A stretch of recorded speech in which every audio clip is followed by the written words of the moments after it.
Have you ever gazed into the mirror and sensed a radiance that didn't exist before? A brightness in your eyes, a smoothness in your skin, not from any product or treatment, but from something deeper, something eternal? Welcome, chosen one. What you are witnessing is not just a shift in how you look, it's a transformation in who you are. You are no longer bound by the rules of time. Your aging has slowed, perhaps even reversed, because you are awakening to a higher spiritual reality. You are stepping into your divine inheritance, eternal vitality. This journey you are on is not about vanity. It's about vibrancy. It's about healing. It's about becoming aligned so fully with the universe that your soul rewrites the story your body once told. Let us explore why you are no longer aging, not in theory, but in the very real, profound metamorphosis unfolding within you. 1. Stress has fallen away. Your soul now breathes peace. Aging begins not on the skin, but deep within the nervous system, where tension builds, where worry lingers, where cortisol silently erodes vitality. For years, stress was your silent companion, carving lines across your face and fatigue into your spirit. But now, something extraordinary is happening. Through your spiritual awakening, the relentless tide of stress has begun to retreat. You've discovered sacred stillness, perhaps in morning meditation, in the steady rhythm of breath, reflective prayer. These are no longer habits. They are holy rituals that reshape your biology. Each inhale becomes a moment of peace, each exhale a release of what no longer serves you. Stress hormones decline, and in their absence, your body begins to heal. Your face softens, your energy returns. A glow begins to emerge, not from cosmetics, but from calm. This inner transformation is not invisible. It radiates outward. Your skin becomes clearer, your posture more relaxed, your voice more centered. People notice. There's something different, something lighter, something ageless about you. It's not magic, it's alignment. Just like the Sherpa people of the Himalayas, whose calm endurance shields them from the wear of time, you now carry a serenity that protects your youth. You're not simply managing stress, you are dissolving it, and in its place rises peace, warm, gentle, and timeless. This is the first true reversal. The unraveling of stress is the beginning of your return, not just to health, but to radiant spiritual youth. 2. Your body is becoming a temple, free of toxins. As your inner world began to shift, so did your relationship with your body. What was once just a vessel for survival is now honored as a sacred temple, a living, breathing reflection of your spirit. You no longer eat merely to satisfy hunger or fill emotional voids. Instead, you eat to nourish, to cleanse, and to awaken. Each bite is now intentional. You've moved away from processed foods, artificial ingredients, and chemical-laden drinks. In their place, you've embraced nature's abundance, fresh fruits, vibrant vegetables, healing herbs, and pure, living water. These are not just food items. They are gifts from the earth, sacred offerings that purify you from the inside out. With every clean meal and every sip of water, your body thanks you. The toxins that once clouded your energy and dulled your glow are now being flushed away. Your organs are restoring balance. Your cells are rejuvenating. Your skin no longer bears the fatigue of internal clutter. Instead, it shines with a quiet, confident radiance. But this transformation is more than physical. It is spiritual. You are reclaiming your body as a space of reverence. Each morning you rise and cleanse not just your body, but your energy. You start the day lighter, clearer, and more alive. You've aligned yourself with the timeless wisdom of the Hunza people, whose longevity and youthful appearance are rooted in toxin-free living and pristine mountain water. Their secret has never been hidden. It has always been simplicity, purity, and balance. Now that same wisdom flows through you. Your commitment to clean living is not a trend, it's a devotion. And the reward is undeniable. Vitality, lightness, and an unmistakable glow that reveals what words cannot. You are no longer just living, you are radiating. 3. Inner peace has become your new reflection. There is a quiet transformation that happens not in grand gestures, but in the stillness of your soul. As you journey deeper into spiritual awakening, you begin to notice that the chaos which once echoed within you has gone silent. In its place is something far more powerful: peace. This peace didn't arrive all at once. It came softly, like morning light creeping through a window. It grew with every whispered affirmation, every heartfelt prayer, every moment spent in gratitude. You began to let go of grudges, regrets, and the constant striving for things that never truly fulfilled you. In releasing them, your spirit found room to breathe. And as your soul calmed, your body followed. The tension in your face softened. The furrow in your brow faded. Your expression, once marked by worry or weariness, now carries the serenity of someone who is deeply anchored in the present moment. What you see in the mirror now is not just a younger version of yourself, it is a truer one. Your eyes reflect clarity, not confusion. Your smile, once guarded, now opens naturally and often. You exude a quiet joy, not because life has become easier, but because you've become lighter. You've tapped into the same current of peace that sustains the long-living Okinawans, who live with Ikigai, a deep sense of purpose and harmony. Like them, you've discovered that peace is not a luxury. It is a lifeline. And now, that peace has become your reflection. It radiates from your skin, flows through your gestures, and surrounds you in a presence that others feel even before you speak. You are no longer shaped by the world's noise. You are shaped by your inner stillness. And in that stillness, you have found a beauty that time cannot touch. 4. Detox has become divine. There was a time when movement felt like obligation and health routines were boxes to check off. But now, something sacred has taken root within you. The act of cleansing, once physical, has become a divine ritual that flows through every part of your being. As your spiritual awakening deepened, you began to feel the connection between body, mind, and spirit. You no longer move just to burn calories. You move to release stagnant energy. You breathe not just to live, but to cleanse your soul with every inhale, every exhale. Daily rituals like walking in nature, practicing yoga, or engaging in breathwork have become more than habits. They are moments of alignment. You are no longer forcing your body into change. You are inviting it into harmony. Each stride, each stretch, each breath now activates your body's natural purification systems. You sweat with intention. You breathe with awareness. And as a result, your inner world grows clearer, and your outer world begins to reflect that clarity. Your skin, once dulled by unseen toxins, now glows with quiet strength. Your energy is no longer heavy. It is luminous.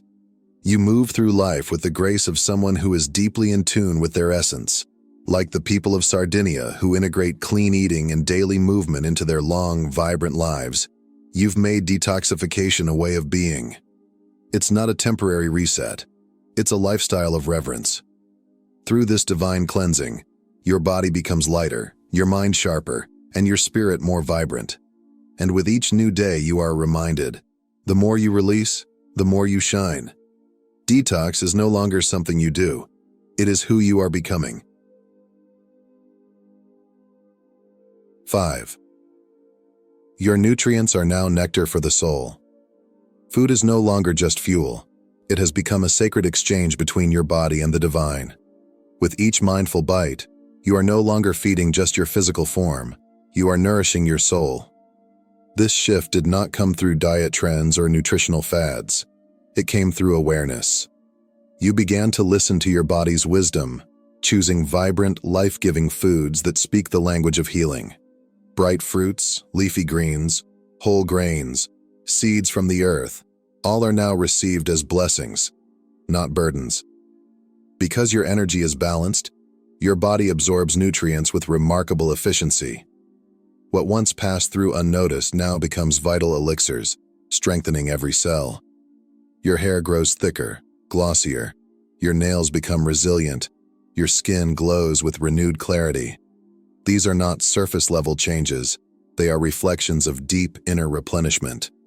You've aligned with the ancestral wisdom of the Tarahumara people, whose endurance and vitality stem from a diet rich in natural, unprocessed nutrients. Like them, you understand that food is medicine, and that eating is a sacred act of self-respect. This reverence has transformed every meal into a moment of communion. Your body, once tired and depleted, now responds with radiance.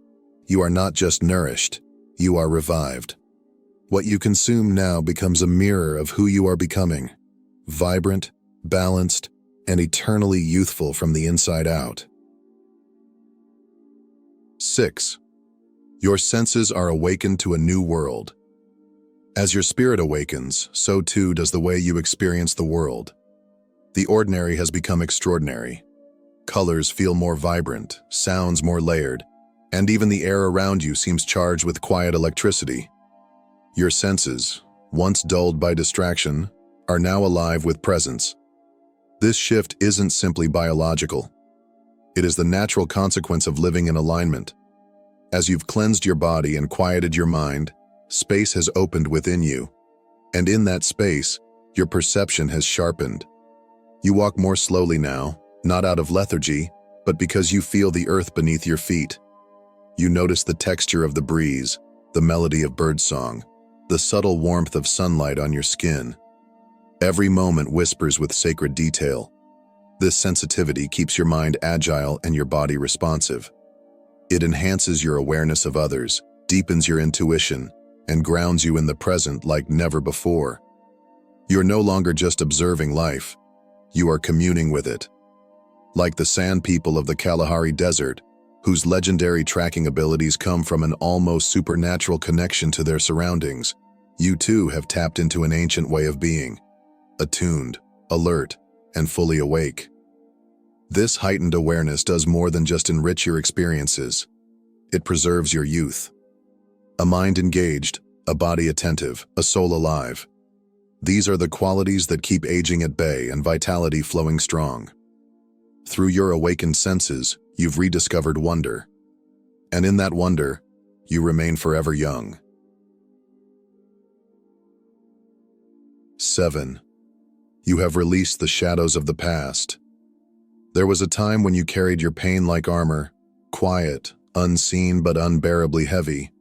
The wounds of old betrayals, the grief you never voiced, the regrets that haunted your thoughts, they lingered in your body, shaping your posture, dulling your eyes, and dimming your light. But that chapter is closing. Through your spiritual awakening, you've come face to face with the shadows of your past, not to be consumed by them, but to set them free. You've allowed yourself to feel what once was buried.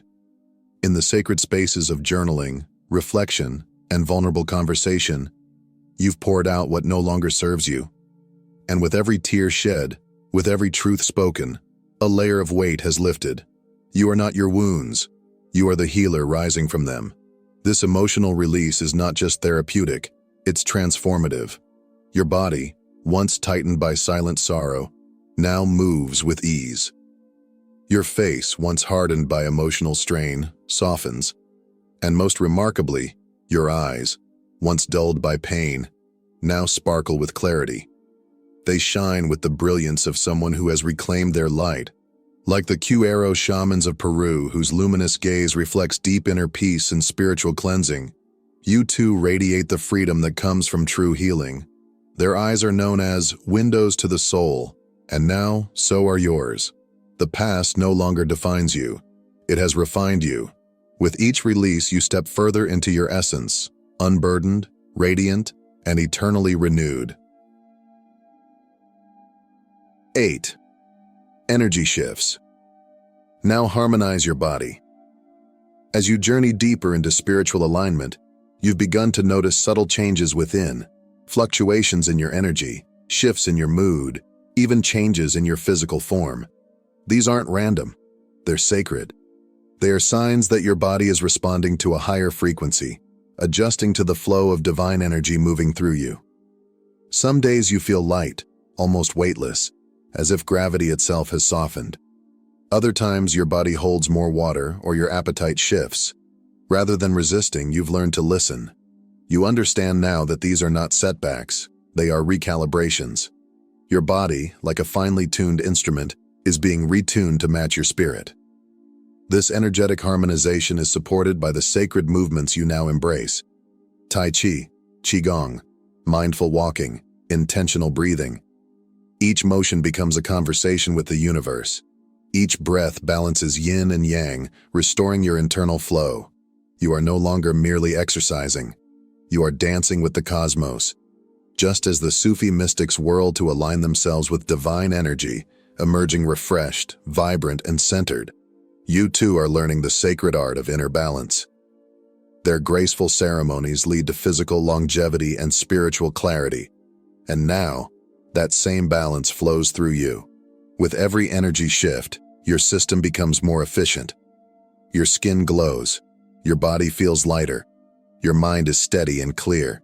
You move in rhythm with the unseen, and it shows. You are no longer fighting your body. You are in harmony with it. And in that harmony, ageless beauty arises effortlessly. 9. Your posture reflects your spiritual alignment. Without saying a word, your body speaks volumes, and now it speaks of strength, grace, and inner harmony. As your soul has risen into greater awareness, your posture has quietly followed. You no longer carry the slouch of burden or the tension of unresolved inner conflict. Instead, you stand taller, not out of pride, but out of peace. Your spine aligns naturally, your shoulders relax, and your head lifts with quiet confidence. You have become a living reflection of the alignment taking place within. This transformation didn't come from fitness goals or discipline alone. It came from healing. As your heart softened and your thoughts became still, your body responded.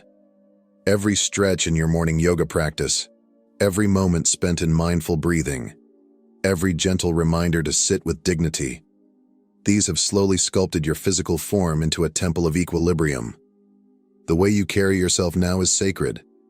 It speaks of someone who knows who they are, someone grounded in purpose, centered in spirit, and open to life. You share this elegant strength with the Maasai warriors of East Africa, whose upright stature and poised movements are as much a product of spiritual tradition as physical training. Like them, your graceful posture reflects deep inner discipline and awareness. This alignment doesn't just enhance your presence, it rejuvenates you. It reduces tension, supports circulation, and infuses your movements with youthful energy. Now, wherever you go, you don't just walk, you embody balance. Your very stance is a message that true beauty is born from within, and that spiritual growth always finds its way into the physical world. You are no longer just standing, you are rising, fully aligned, fully alive. Look at yourself, not with the eyes of the past, but with the awareness you now carry. Every breath you take, every choice you make, and every moment you honor your soul is reshaping you into something timeless. You are not merely aging more slowly. You are awakening into a new kind of beauty, one that radiates from deep within. Through inner peace, spiritual discipline, and soulful alignment, you have become a living testament to what is possible when the body, mind, and spirit move as one. You are grace in motion, light in human form, a reflection of divine vitality. Thank you for walking this journey with us. Your presence here is not just appreciated, it is cherished. If this message spoke to your soul, we invite you to subscribe to our YouTube channel for more uplifting stories, spiritual insights, and timeless truths to support your path. Together, let's continue to rise, ageless, radiant, and alive with purpose. Subscribe now, and let your light inspire others to shine.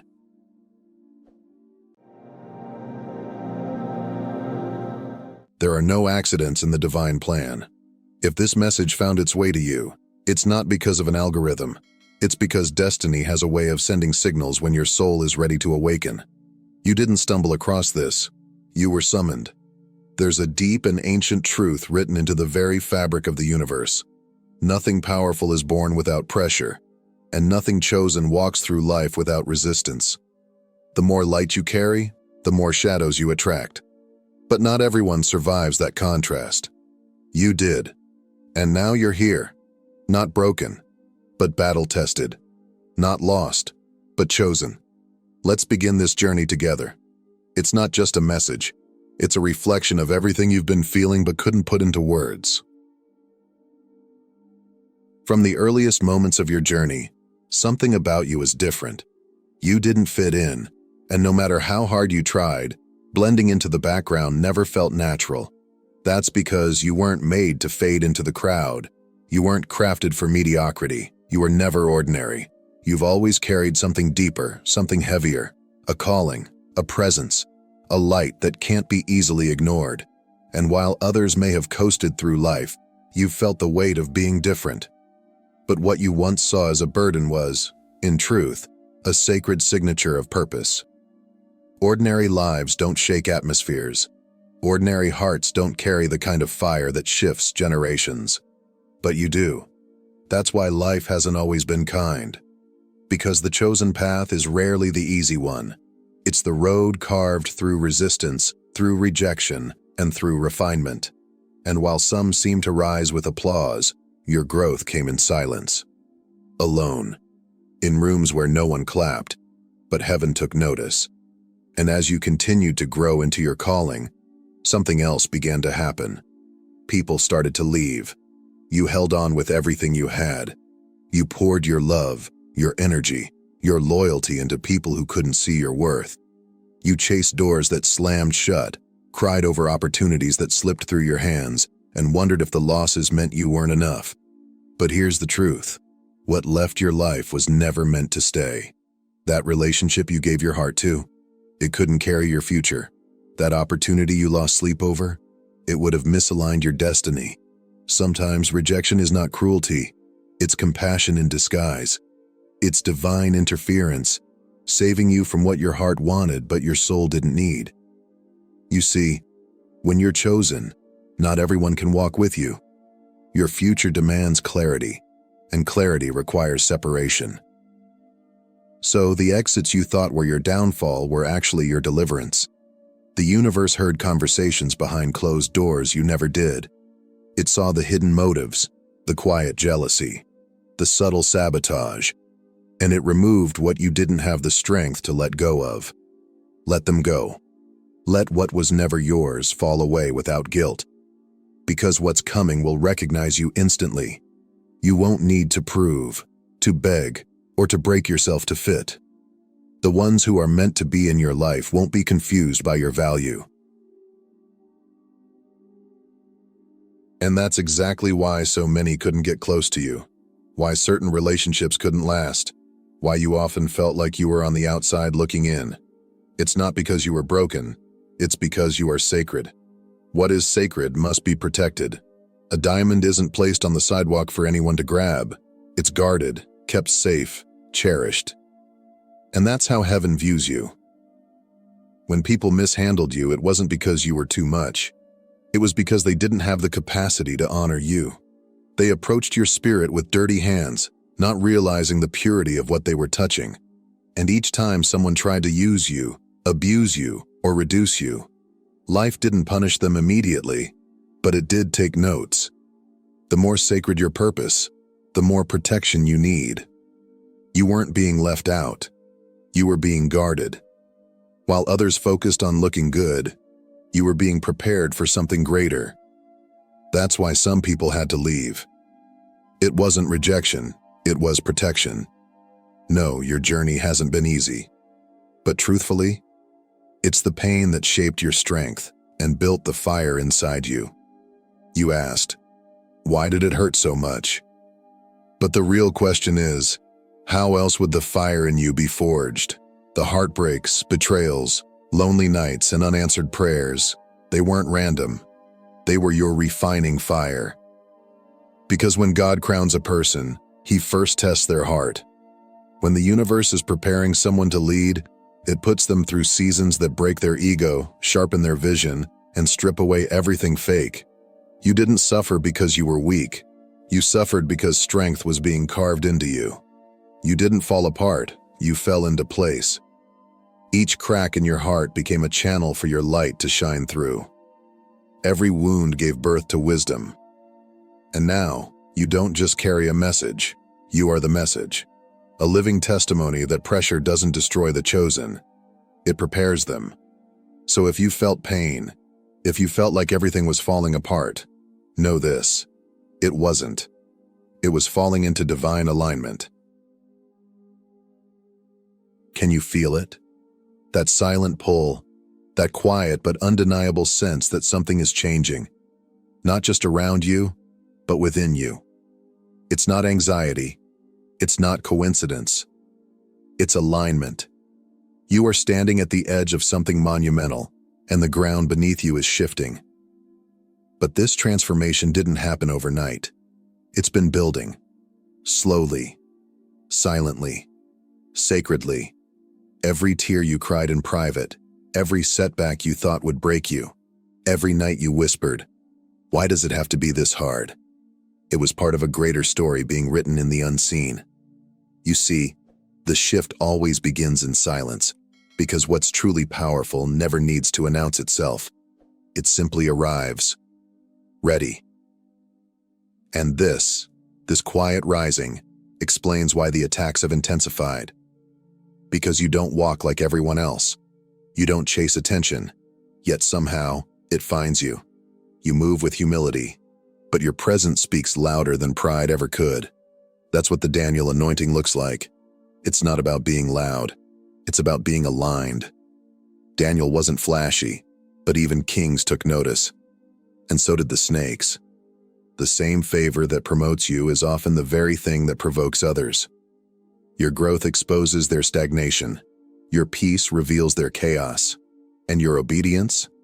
It's unsettling to a world obsessed with shortcuts and image. You've been misunderstood, watched, not with admiration, but with intimidation. But hear this: their opinions don't define your purpose. Their envy doesn't disqualify your anointing. And their resistance? It's just proof that you're rising in the spirit before it's visible in the physical. Chosen ones don't need validation from crowds. They carry confirmation from above. Stop trying to make yourself smaller so others feel more comfortable. You were never meant to be liked by everyone. That's not your assignment. You were meant to leave a mark so undeniable it echoes long after you've left the room. And sometimes, that kind of presence doesn't attract applause. It attracts resistance. Your light makes people confront the darkness they've ignored. Your truth cuts through illusions others depend on to survive. So don't be surprised when your elevation causes people to distance themselves. They're not avoiding you. They're avoiding what your growth reveals about them. And that's okay, because you weren't built to be palatable. You were built to be powerful. Let them talk. Let them question. Let them misunderstand. Your worth doesn't shrink because someone else can't see it. The roar of your purpose is too loud to be silenced by their whispers. You've spent too much time trying to explain yourself to people who were never supposed to understand you. You see what others miss. You sense shifts in rooms others walk through blindly. You notice unspoken truths, feel unseen motives, and carry insight that doesn't come from books. It comes from divine download. That's not paranoia. That's precision. And the reason you've often felt out of place in surface-level spaces is because your depth intimidates shallow minds. But you don't have to keep explaining your moves, your decisions, or your silence.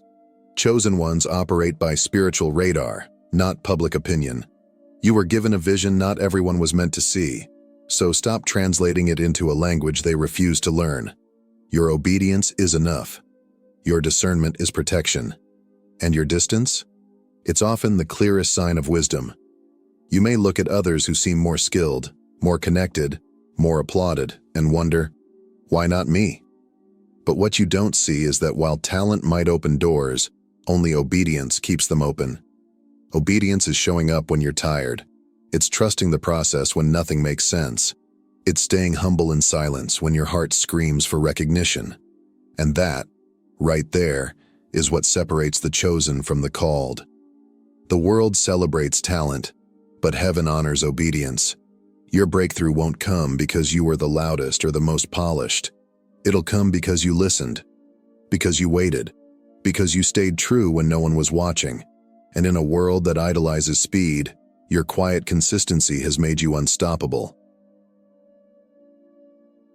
There's a sacred silence that often follows the seasons of struggle, a quiet stretch of time where nothing seems to move, nothing seems to break through, and you wonder if all your effort was in vain. But silence does not mean stagnation. Don't let the stillness fool you. The quiet doesn't mean you're being forgotten. It means you're being formed. Warriors aren't built in the spotlight. They're sharpened in the shadows. And you, chosen one, have been hidden not to be overlooked, but to be preserved for the precise moment heaven declares, now. In this silent space, your roots have grown deep. Your strength has been forged far away from applause. And just when it seems like nothing is happening, that's when everything is happening. Stillness is not your enemy, it's your strategy. And just as you're growing in the silence, the favor on your life is becoming louder. But here's the part the world won't understand. Favor was never meant to be fair. It doesn't follow rules or respect order. It chooses the faithful over the flashy, the obedient over the obvious. So when you rise, they'll call it luck. They'll say it's undeserved. But they didn't see the price you paid in private. They weren't there for the nights you cried yourself to sleep. They didn't witness the storms you survived in silence. So let them whisper. Let them wonder. Favor isn't supposed to make sense. It's meant to make history. And now, the shift is no longer a distant promise. It's here. The atmosphere is changing. The alignment is happening. That surge you've felt in your spirit, it's not just emotion. It's preparation. This isn't business as usual. This is divine movement. The door you've been praying for isn't just opening, it's swinging wide. But it won't wait for hesitation. This is a suddenly season. The question isn't, will it happen? It's, are you ready? Because when the shift calls your name, the chosen don't chase, they rise.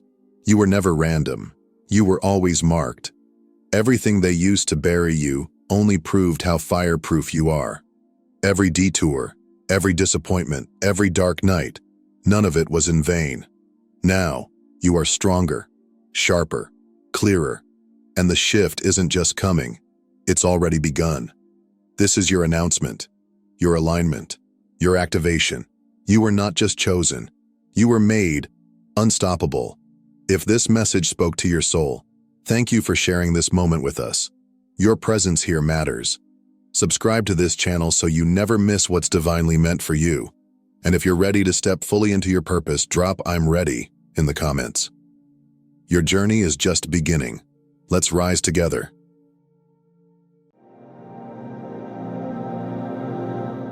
If you're watching this, it's not a coincidence.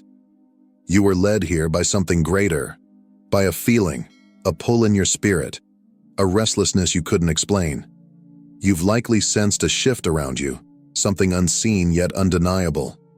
The air feels heavier. Your dreams are more vivid. The people around you seem different. What if I told you this isn't paranoia, but perception? April 2025 is a turning point, a month when your spiritual senses will sharpen and your vision will no longer be limited to the physical world. This video is not just information. It is a call, an inner echo reminding you of who you truly are and why you're here. Your eyes, both physical and spiritual, will begin to receive messages from places you've long forgotten. The natural world, silent spaces, subtle glances, and invisible forces moving around you. This month will challenge your heart, confront your beliefs, and awaken your soul. You will see what others ignore. And once you see, you cannot unsee. Welcome to the awakening of vision. Welcome to April 2025. Not all eyes were created equal. While many look, only a few truly see. For those who are spiritually attuned, Those often referred to as the chosen, vision transcends the boundaries of the physical world. Their eyes do more than capture light. They interpret energy, decode silence, and read the vibrations of a world most never notice. As April 2025 unfolds, this ability will not only intensify, it will awaken in ways that may be both startling and sacred. You may begin to perceive things you once brushed off as tricks of the light or coincidences. A shimmer in the corner of your vision, a fleeting shadow that vanishes before you can focus, a sudden brightness in someone's eyes that wasn't there before. These are not accidents. These are glimpses into the unseen, signals from the spiritual realm responding to the frequency rising within you. Your vision is being recalibrated, not just to observe the world, but to discern it. What others dismiss, you will feel deeply. Where others walk unaware, you will tread with intuition. You may notice emotional shifts in people before they speak, sense tension in a room before words are exchanged, or feel a powerful presence in moments of quiet solitude. This is the mark of a soul stepping into higher awareness, a soul no longer content with surface-level living. The challenge, however, is that such vision is not always easy to carry. To see through illusions means confronting truths that others avoid. You may find beauty where no one else sees it, but you will also recognize deception wrapped in smiles, heaviness masked as light, and spiritual warfare hidden in mundane moments. The world around you will not change overnight, but your relationship to it will. Being chosen to see differently is not about superiority. It is about responsibility. The responsibility to remain awake in a world lulled to sleep. The responsibility to trust what your eyes show you, even when it makes you uncomfortable. Because from now on, your sight is not just a function, it is a calling. And once your spiritual vision activates, you can no longer pretend to be blind. You were not meant to live in darkness. You were created to walk in the light and to recognize the divine, even when it's hidden in shadow. April is not merely the fourth month of the year. It is not just a passing point on a calendar or a routine season of transition. For those attuned to the spiritual, April 2025 is a portal, a sacred threshold between what was and what is becoming. It is a divine invitation to step out of old energies, outdated beliefs, and stagnant ways of being, and to walk into a realm of higher awareness, deeper truth, and inner transformation. This month holds the vibration of awakening, and with it, a subtle but undeniable pressure will begin to rise in your soul. A pressure not to fear, but to listen to. It is not chaos, but alignment. As the days of April unfold, you may sense that time feels different, slower in some moments, urgently fast in others. You may feel pulled in two directions, one that wants to cling to the comfort of the known, and another that urges you into unfamiliar, yet magnetic territory. This tension is not a sign that something is wrong. It is a sign that you are standing at the edge of something greater. And the choice to cross that edge must come from within. This portal will not open with loud signs or dramatic spectacles. It will open quietly, through reflection, through stillness, through a series of subtle moments that stir your spirit. The nudge to take a different path, the sudden loss of interest in things that used to matter, the urge to clear space in your home, your heart, your relationships. These are not random urges. They are whispers from your higher self, asking you to make room for what is to come. And what is coming?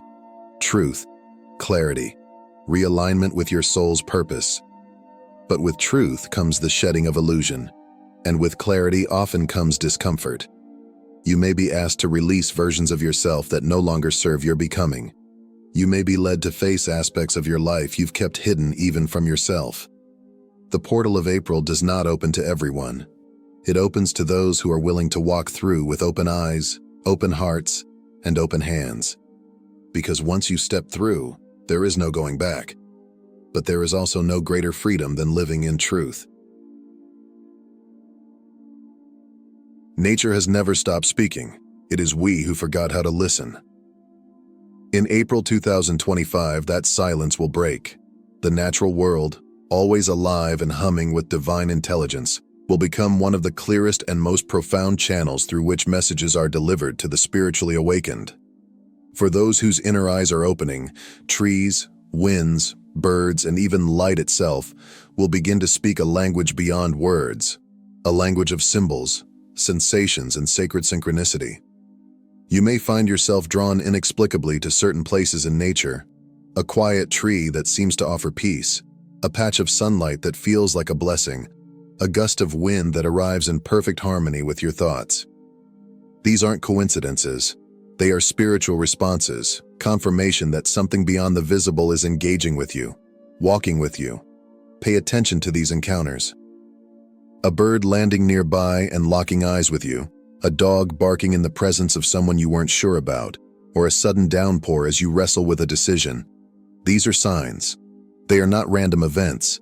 They are part of the universe's language, gently nudging you toward clarity. The elements will become mirrors, revealing both what is within you and what surrounds you. The sky may show unusual colors or cloud formations that reflect your emotional state. Water might carry messages through dreams, or a sudden longing to sit near a river or ocean. Even the silence in nature may feel full, as though it's whispering something only your spirit can hear. These moments, though easily dismissed by others, will feel deeply significant to you, because they are. To truly receive these signs, you must slow down. Be still. Observe without needing to explain. Not all truth comes through logic. Some of it arrives through feeling, through repetition, through resonance. If a particular animal keeps appearing in your path, look up its symbolic meaning. If the wind stirs just as you speak your fears aloud, pause and listen. April is a month where the veil thins, and the sacred speaks softly but steadily through creation. Let the earth become your sacred text. Let the wind be your prayer. Let the animals, the weather, the movement of leaves, all remind you that you are never alone, and that the universe is always, always speaking. As the spiritual energy intensifies in April 2025, the changes will not only stir within you, they will ripple through your relationships. This is one of the most profound and often most painful aspects of awakening. When your soul begins to vibrate at a higher frequency, not everyone around you will resonate with that shift. Some connections will deepen beautifully, while others will begin to dissolve, quietly or abruptly, as if a curtain has been drawn back, revealing truths that were always there but went unnoticed. You may begin to feel out of sync with people you once felt close to. Conversations that used to bring joy might now feel forced or draining. You might sense subtle tension, misalignment, or even discomfort around certain individuals. This is not your imagination. This is energy no longer matching. And though it may feel confusing or even heartbreaking, this natural separation is not a punishment. It is a form of spiritual protection. Relationships that were built on illusion, obligation, guilt, or outdated versions of yourself will begin to unravel. The masks people wear, whether consciously or unconsciously, will begin to fall. Their words may remain the same, but their energy will tell you everything. You'll start to notice the discrepancy between intention and action, between appearance and truth. And even if no harsh words are exchanged, something inside you will whisper, "This no longer belongs." Letting go is never easy, especially when it involves longtime friends, family, or partners. But clinging to what no longer aligns with your soul will only hold you back from stepping fully into who you are becoming. Some people were meant to walk with you only for a season, not forever. Honor what you shared, grieve if you must, but release with love. What you lose in comfort, you gain in authenticity. And here's the beauty of it. As the old falls away, space is created for something new, for connections that mirror your growth, that nourish your spirit, that challenge you to stay aligned and awake. Relationships rooted in truth, not performance, in shared frequency, not shared history. This is not the end of love. It is the beginning of real love, the kind that sees you, supports your path, and walks beside your becoming. In the stillness of April 2025, as the outer world shifts and relationships realign, An even more powerful transformation will begin within you. Your inner world, the sacred hidden terrain of thoughts, memories, and buried emotions, will rise to the surface, no longer content to remain in the shadows. This is not an attack. It is not regression. It is a divine invitation to meet the parts of yourself you've long ignored and to finally make peace with them. You may begin to feel waves of emotion with no clear origin. Grief, fear, sadness, even anger from years past. Childhood memories may surface without warning. Dreams might become vivid, intense, or strangely symbolic. People you haven't thought about in years may reappear in your mind. Don't resist these moments. They are not here to haunt you. They're here to heal you. These fragments of your past are not interruptions. They are messages. They're pieces of yourself returning, asking to be seen, to be held, to be loved back into wholeness. Many of us are taught to avoid discomfort, to suppress pain, to move forward and never look back. But true transformation does not bypass the wound. It walks through it. The sadness you feel may not be a sign of weakness, but a sign that something sacred is being released. Emotional pain, when honored, becomes the doorway to deeper freedom. This inner unveiling may also show up in your body. You might experience tension in your chest or gut, headaches, changes in appetite or sleep. These are not random symptoms. They are physical echoes of emotional truths asking for attention. Your body and its wisdom is helping you purge what no longer serves. In this process, gentleness is your greatest ally. You are not required to fix everything at once. You are simply being asked to stay present. Breathe, reflect, write, cry if you need to. Allow yourself to feel what arises without judgment. Healing is not about becoming someone else. It's about returning to who you were before the world told you to hide. Within the quiet of this month, you will rediscover your strength. Not the strength of endurance, but the strength of vulnerability. And through this inner tending, you'll begin to see the parts of you you once rejected were never broken. They were sacred all along. As April progresses, your energetic field, the invisible layer of your being that absorbs, processes, and transmits vibrations, will become more sensitive than ever. This heightened sensitivity is not a flaw. It is not fragility. It is the natural result of a soul that is awakening, refining, and tuning itself to a higher frequency. You are no longer walking through the world blindly.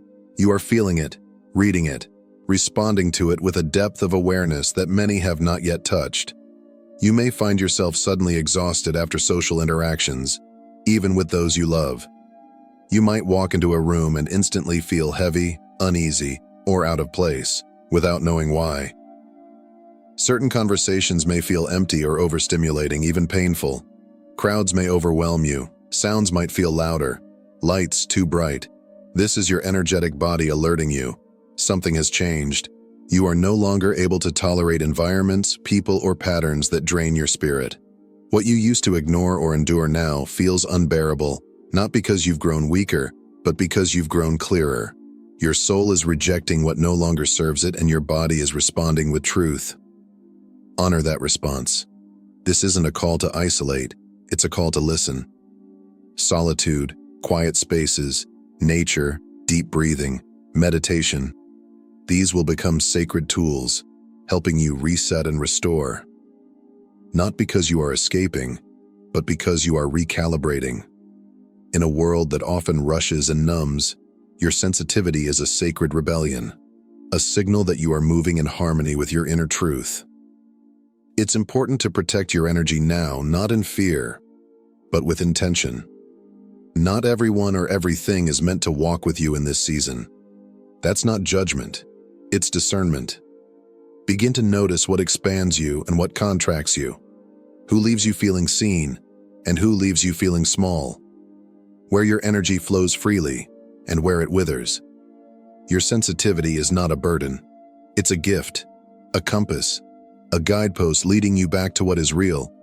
Don't ignore it, don't push through, respect it, because the more you honor your energetic boundaries, the more clearly you'll hear the voice of your spirit, and the more peaceful and powerful your path will become.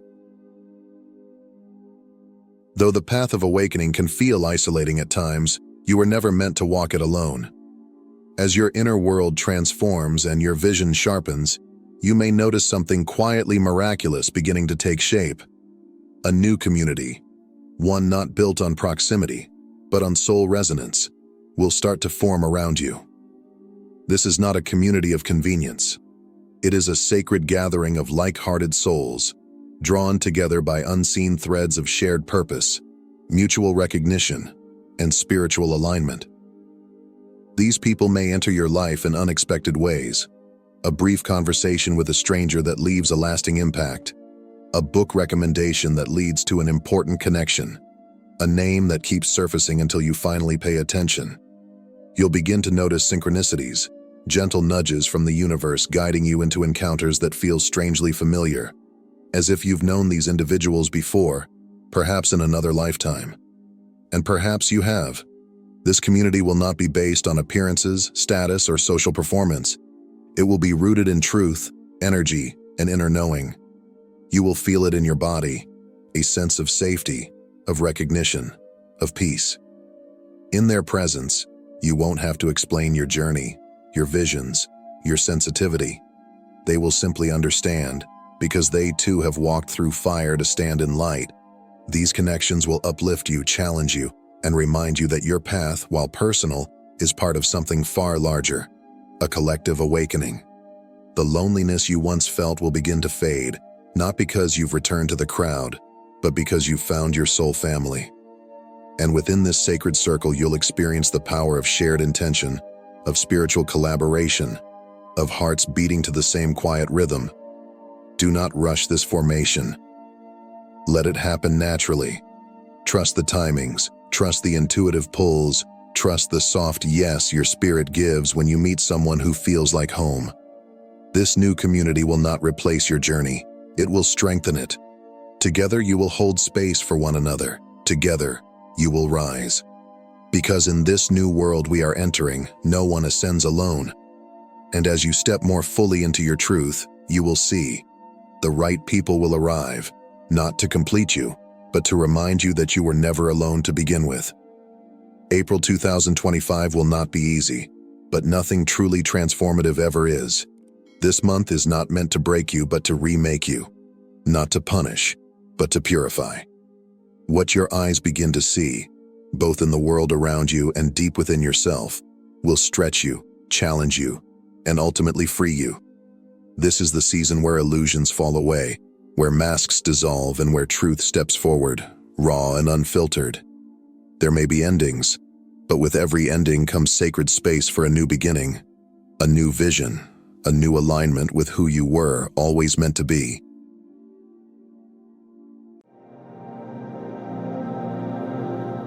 Have you ever looked around and wondered, why is my journey so much heavier than everyone else's?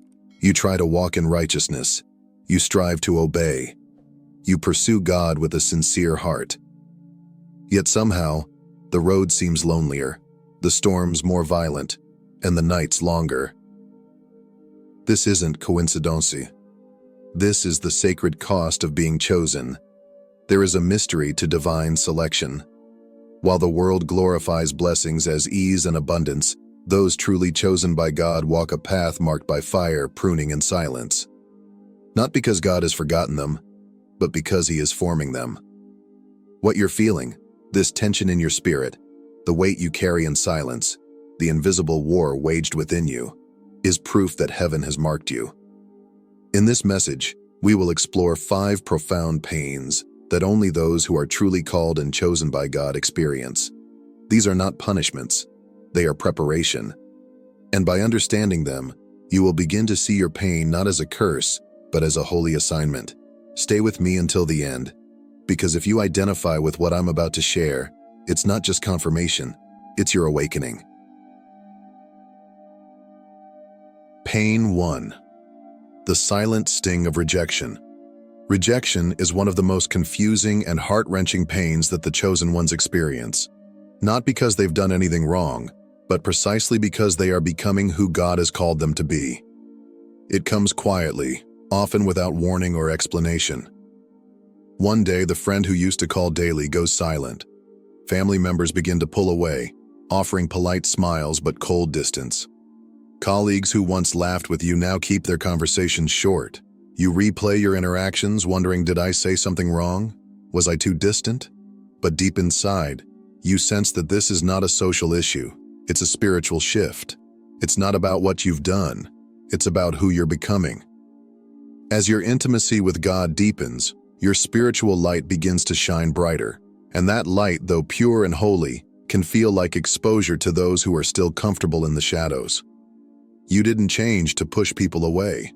You changed because you said yes to the fire, yes to the refining, yes to the sacred call that demanded you grow. But as your spiritual hunger increased, something in you became unsettling to others.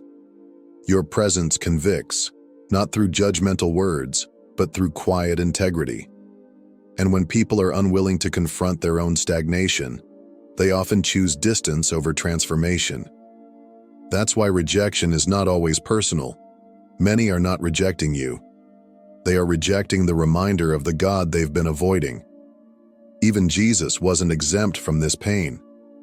His neighbors scoffed, "Isn't this the carpenter's son?" He was doubted by his own family, misunderstood by those closest to him. So when you feel abandoned, remember, you walk in the footsteps of the Savior. Rejection, painful as it is often God's way of clearing your path. Not everyone can walk with you into the next season. Some connections were only meant for where you've been, not where you're going. And while it hurts to lose those relationships, know this: what feels like isolation is often divine protection. God is not punishing you. He is positioning you. Every door that closes is a subtle whisper from heaven saying, "I'm making room. I'm realigning your circle." You are not meant to live for the approval of the crowd, but for the affirmation of your Creator. Rejection refines your focus. It teaches you to rely not on applause, but on obedience. And as the old falls away, God will surround you with people who see your anointing, understand your burden, and strengthen your walk. Until then, stand firm. Let the pruning do its work, because the sting of rejection, when surrendered to God, becomes the birthplace of divine purpose. Pain 2. The agony of purposeful loneliness. There is a unique kind of loneliness that visits those who are chosen by God, a sacred solitude that is not born of isolation, but of divine intention. It's not the kind of loneliness that comes from being physically alone, but the kind that lingers even in crowded rooms, even when you're surrounded by people who care. You laugh with others, share meals, attend gatherings, and yet something inside you feels unreachable, unshared, unseen. It's not that you don't love people, you do. But the vision God has placed inside of you is often too big, too deep, too spiritual for words. You carry a universe within your spirit that others cannot grasp, and that realization is quietly heartbreaking. It's the ache of carrying something eternal in a world obsessed with the temporary. While others talk about daily routines, politics, or weekend plans, your thoughts are consumed with purpose, destiny, and eternity. You see things others don't. You feel burdens others can't name. You wake up with a weight on your heart that no one else seems to notice. And though you long to share it, you've learned that when you do, your passion is often met with misunderstanding or silence. People don't always know how to respond to spiritual hunger when their own lives are centered around comfort. This purposeful loneliness is a classroom designed by God. In the quiet spaces, where no one else understands you, God becomes your confidant. He is the only one who truly sees the depth of your calling and the pain that accompanies it. It was in the solitude of Gethsemane that Jesus faced his most crushing burden, and even then, his closest disciples fell asleep. They loved him, but they could not carry what he carried. And so, he wrestled with the weight of destiny, alone. You too will have Gethsemane moments, nights when tears stain your pillow, when your prayers are whispered into silence, when the weight of your purpose feels unbearable. But in those sacred moments, God is not distant. He is forming you. He is speaking in ways that only silence can reveal. The very loneliness that breaks your heart is also the space where your spirit learns to breathe heaven's air. It is there that prophets are shaped, leaders are refined, and visionaries are born. And while this kind of loneliness feels endless, it is not forever. There comes a time when God will surround you with those who speak your spiritual language, those who don't need explanations to understand your heart. But until then, the loneliness is your sacred space. It is where you and God meet in the most honest of places, where your soul finds rest not in people, but in presence. Embrace the loneliness, not as punishment, but as preparation. It is not your weakness. It is your consecration. You have been set apart, and the silence you walk through now will one day become the voice that leads others home. Pain 3. The relentless inner conflict. There is a silent war that rages inside the heart of every chosen one, a battle not seen by others, but deeply felt in the private chambers of the soul. It's the conflict between who you are and who you're called to be, between the spirit that longs to please God and the flesh that resists the process. It's the tension between holy hunger and human weakness, and it's relentless. You wake up with the desire to seek God, but suddenly your mind is clouded with distractions. You sit to pray, but words feel distant. You open your Bible and your eyes glaze over the text you once devoured with passion. You commit to fasting, but the smallest craving feels like an unbearable temptation. And in those moments, guilt creeps in like a thief, whispering lies. You're not strong enough. You're not sincere. You're not worthy. But this struggle, this war within, is not a sign of failure. It's the proof that you are alive in the spirit. The very fact that you feel the battle means your heart hasn't grown numb. Dead things don't wrestle, but those who are spiritually alive feel every pull, every tug, every tension between light and darkness, between calling and comfort. Even the Apostle Paul knew this torment. He wrote, "I do not do the good I want to do, but the evil I do not want to do, this I keep on doing." And these weren't the words of a new believer. Paul, seasoned in faith, filled with the Spirit, still confessed that within him existed a battle he couldn't win alone.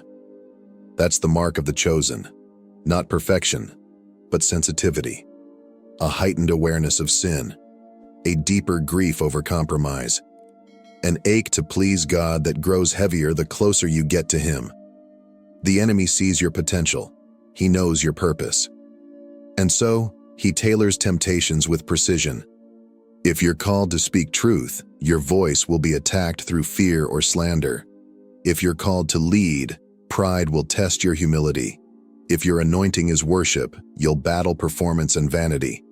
The attack is personal because the assignment is powerful.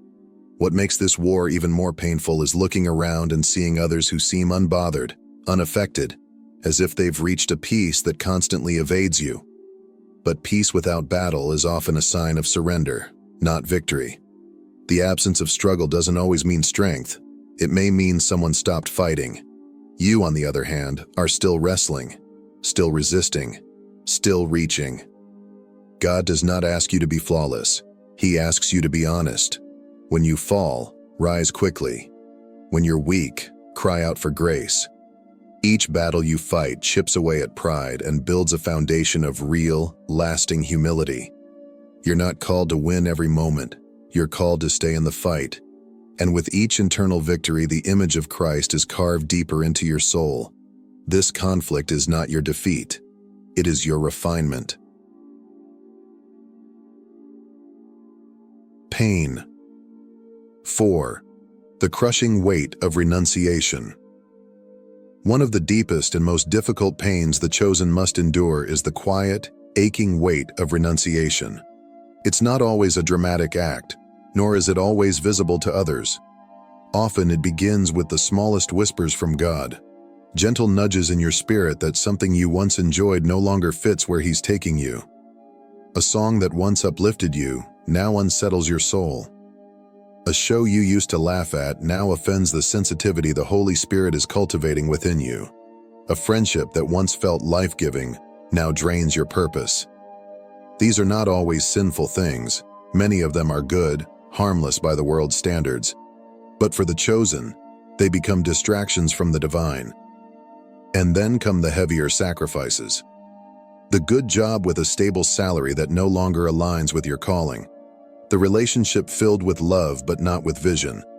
The familiar city that no longer feels like home because God is calling you somewhere unfamiliar. Perhaps most painfully, there are dreams you've held for years, goals that made sense, plans that were perfectly reasonable, that God gently asks you to lay down. Not because they are bad, but because they are not best. This is the agony of renunciation, letting go of something you love, something safe, something sensible, simply because God said, let it go. And that obedience doesn't always come with clarity. He rarely shows you the full picture.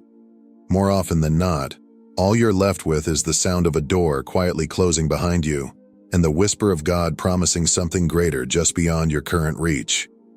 Abraham knew this pain when God told him to leave everything, his land, his family, his identity, for a promise he couldn't yet see. Moses left the palace for the wilderness. Paul laid down the status and security of his former life and called it all rubbish compared to knowing Christ. And Jesus himself told his followers, "Whoever wants to come after me must deny himself, take up his cross, and follow me." The path of the chosen is paved with sacrifices, some visible, some internal, all costly. But here's the mystery. Every surrender becomes sacred soil for growth. Every yes to God requires a no to something else.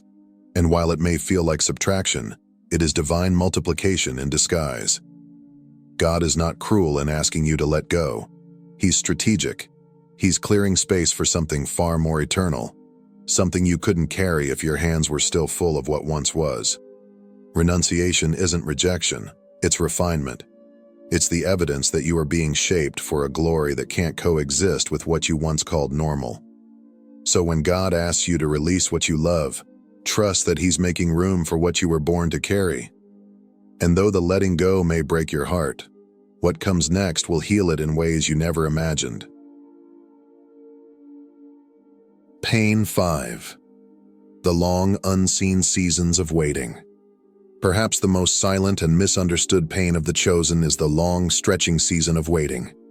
It is the in-between place, the gap between the promise and the fulfillment, where God seems quiet, the heavens feel still, and the dream He once whispered burns like a slow fire within your soul.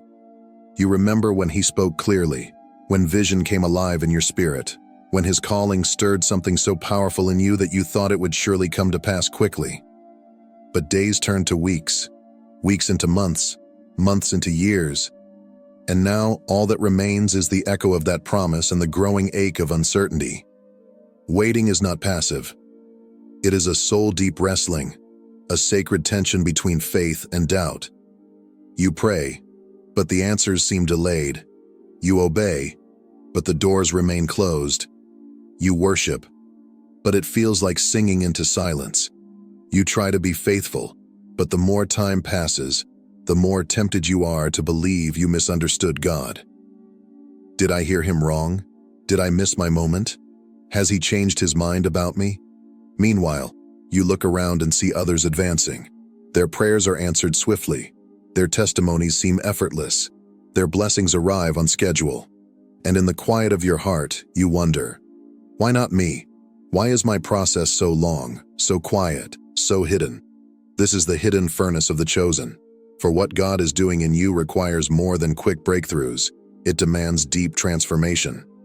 Joseph waited in a prison cell for years, his dreams seemingly forgotten, though they were simply maturing in the silence. David was anointed king, but spent a decade fleeing caves, living in obscurity, shaped in isolation. And Jesus, though perfect, waited 30 years before stepping into 3 short years of public ministry. The longer the wait, the greater the weight of the calling. God is not just preparing the promise for you, He is preparing you for the promise. And that kind of preparation can't be rushed. In the silence, your character is tested. In the stillness, your faith is refined. And in the waiting, your trust is no longer based on feelings, but rooted in the unshakable truth that God is faithful, even when He is silent. The danger of this season is the temptation to create counterfeit outcomes, to step ahead of God and manufacture what only He can deliver. Like Abraham with Hagar, it's easy to try to force what God has promised. But those who are chosen learn to wait, even when the waiting hurts, even when the silence feels suffocating. Waiting is not wasted time. It is sacred ground, where trust is forged in silence, and where your soul learns to commune with God in the deepest way. And when the appointed time comes, because it will come, you'll see that God was never late. He was building something in you that couldn't have been formed any other way. The wait was not a pause. It was preparation. If your heart has ached as you listened, if you saw your own reflection in these 5 sacred struggles, then take a deep breath, because you are not alone, and you are not forgotten. Your pain is not meaningless. Every silent night, every unseen battle, every step of obedience in the dark, it's all part of a greater plan. You have been set apart, not because you're stronger, but because God has chosen to form something deeper in you. While others are being built for the moment, you are being shaped for eternity. You may not feel it right now, but you're becoming exactly who heaven had in mind when God breathed life into you. The rejections, the loneliness, the inner war, the sacrifices, and the waiting, all of it is refining you, preparing you to carry something holy, something weighty, something that will bless others long after the pain has passed. So keep going, keep trusting, keep holding on to the voice that first called you. Because the one who began this good work in you, He will be faithful to complete it. Thank you for being here, for listening, and for sharing this sacred space with us. If this message spoke to your spirit, if it helped you breathe a little deeper, stand a little taller, or hope a little harder, we'd love to walk this journey with you. Don't forget to subscribe to our channel for more messages like this, words that strengthen the chosen, uplift the weary, and remind you that you're not walking alone. Tap the bell icon so you never miss a moment of encouragement. And if this message blessed you, consider sharing it with someone who may need it too. Together, let's keep pressing forward, through the pain, toward the purpose. Because for the chosen, the best is not behind you. It's still to come.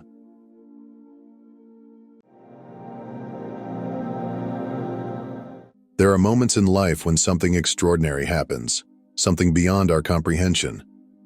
You might not realize it, but your mere existence has the power to disrupt the very foundation of the world as it is known. Those around you, once comfortable in their certainty, now face a jarring reality they cannot ignore. Your presence, the way you live, the words you speak, has sent shockwaves into systems built on secrecy, lies, and control.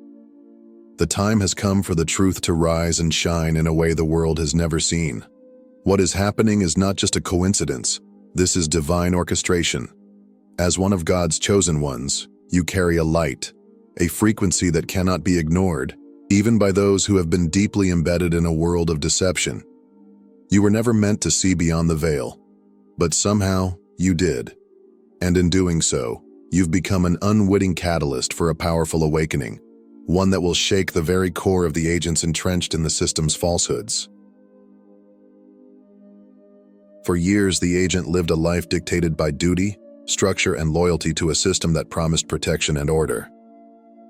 As a high-ranking figure in the world of secrecy and surveillance, they were trained to trust the system, to believe in the infallibility of their superiors, to follow commands without question, and to guard information with unyielding devotion. This was the reality they had been shaped to accept, a world where everything had a purpose, where every mission was justified, and where every classified document remained locked away for the greater good. To them, the system was not only logical, but essential, the very foundation of a world that required control and structure to function properly. Their training had been rigorous, their understanding of the world finely tuned to follow a strict code of conduct. They had learned to recognize the subtle manipulations of others, to detect lies before they were spoken, and to function within a web of secrecy so vast it was impossible to see the edges. Every action, every decision was based on years of careful conditioning. To question the system, to doubt its purpose, was inconceivable. They had come to trust the rules they had followed, convinced that without them, chaos would reign. The belief that they were part of something greater, something necessary, gave them a sense of purpose and security. The agent saw their role as one of unwavering commitment to the higher cause. No room for uncertainty, no room for doubt. But everything began to shift the moment their path crossed with yours. At first, they dismissed you as just another voice among countless others. A seemingly insignificant individual in a sea of opinions, a small ripple in an ocean of noise. You were just another truth seeker, another person claiming to see beyond the veil of everyday existence, but offering nothing concrete. Yet, something in your presence unsettled them in a way they couldn't explain. It wasn't your words that first caught their attention. It was the way you spoke, the way you hinted at truths that should not have been known. The casual mention of events erased from public memory, or the knowledge of people whose existence should have been impossible to trace, disturbed something deep inside them.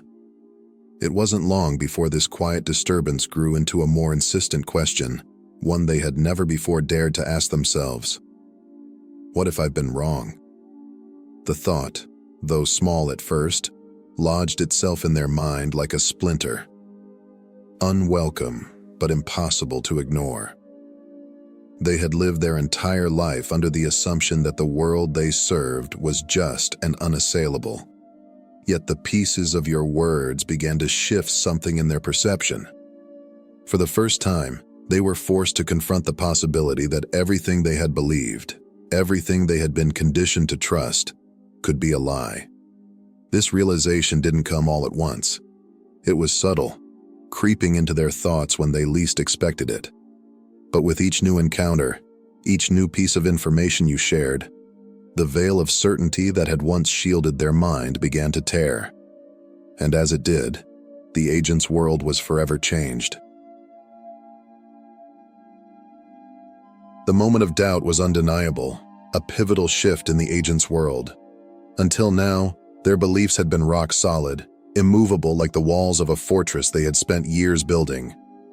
These walls were reinforced by training, discipline, and an unwavering trust in the system they served. For them, the world was black and white, clear-cut, and predictable.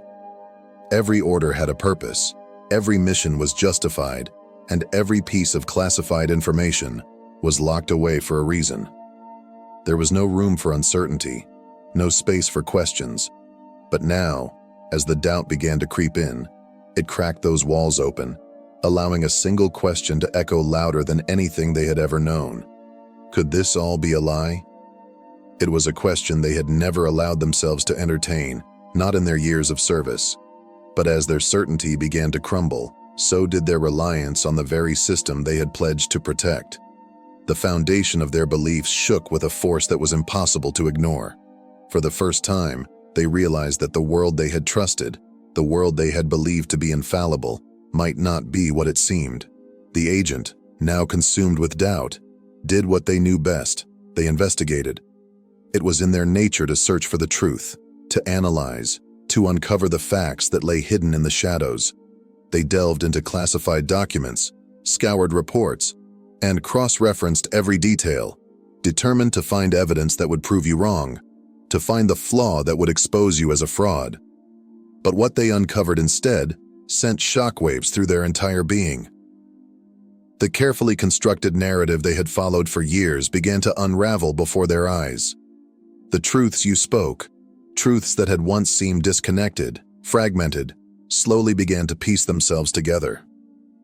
The agent, once sure of everything, now stood face to face with the undeniable reality. They had been deceived. What had seemed like isolated incidents, what they had dismissed as mere speculation, now revealed themselves as part of a vast hidden network of control, manipulation, and deceit. The lies they had been fed for so long were no longer just theories. They were undeniable facts. The system they had dedicated their life to was not built on the pursuit of justice or truth, but on maintaining a carefully orchestrated illusion. It was not a single conspiracy. It was an entire structure, woven into the very fabric of their world, designed to conceal the truth from those entrusted with protecting it.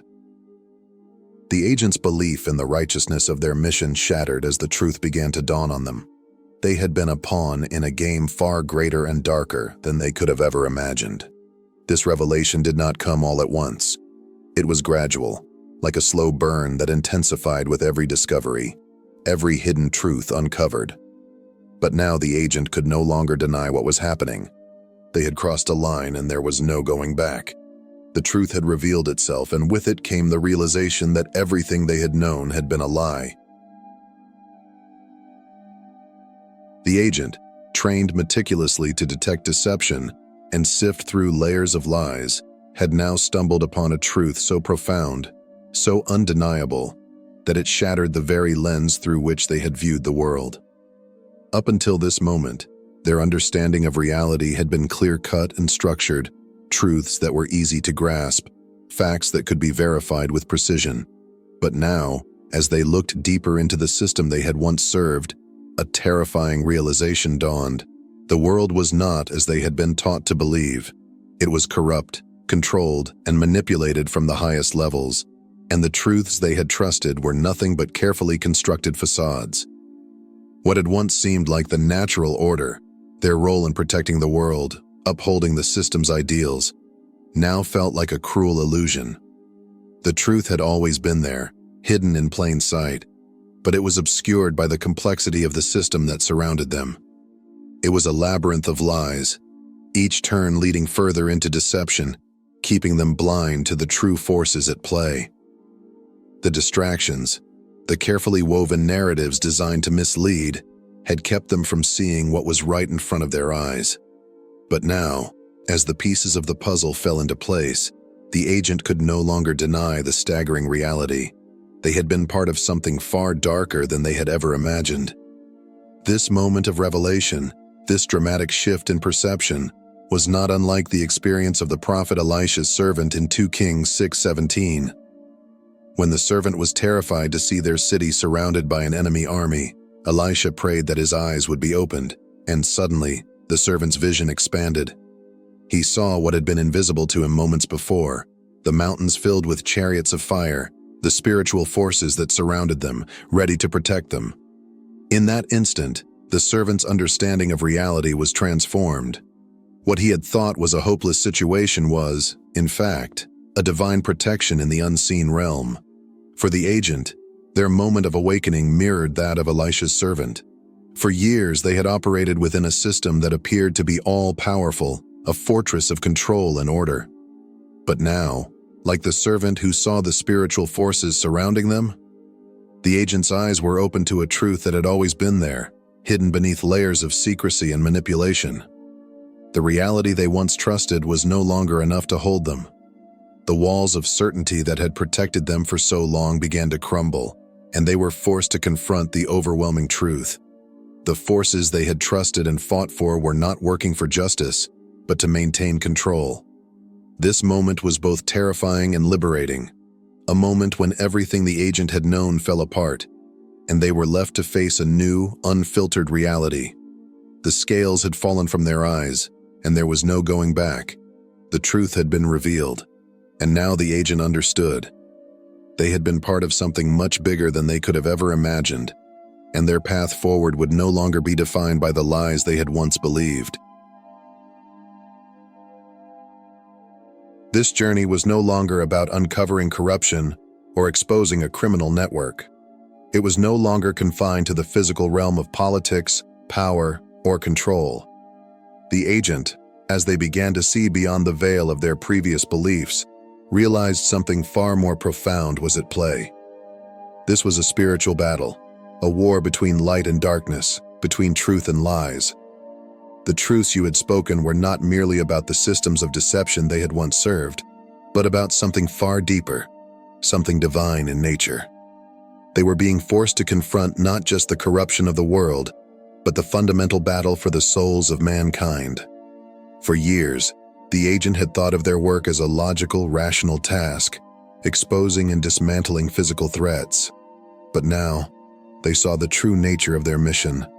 It was a struggle that extended beyond the human realm. It was a war waged in the unseen realms, a spiritual warfare that transcended the material world they had been taught to trust.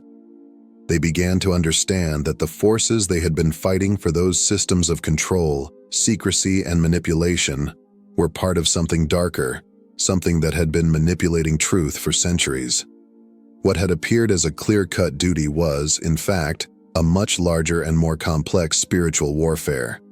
This awakening was not unlike the transformation of Saul on the road to Damascus, a story that is deeply embedded in the foundations of faith. Saul, a man once deeply entrenched in his own righteousness, was convinced that his persecution of those who threatened his worldview was justified.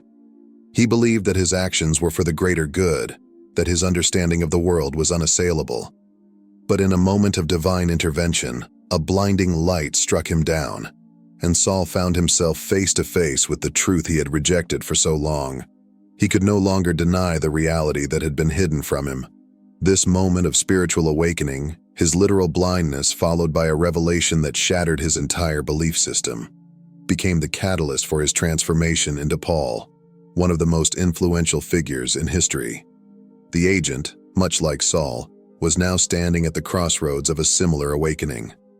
The foundation of everything they had believed in was crumbling, and in its place a new understanding was emerging, one that was not rooted in worldly wisdom, but in divine revelation.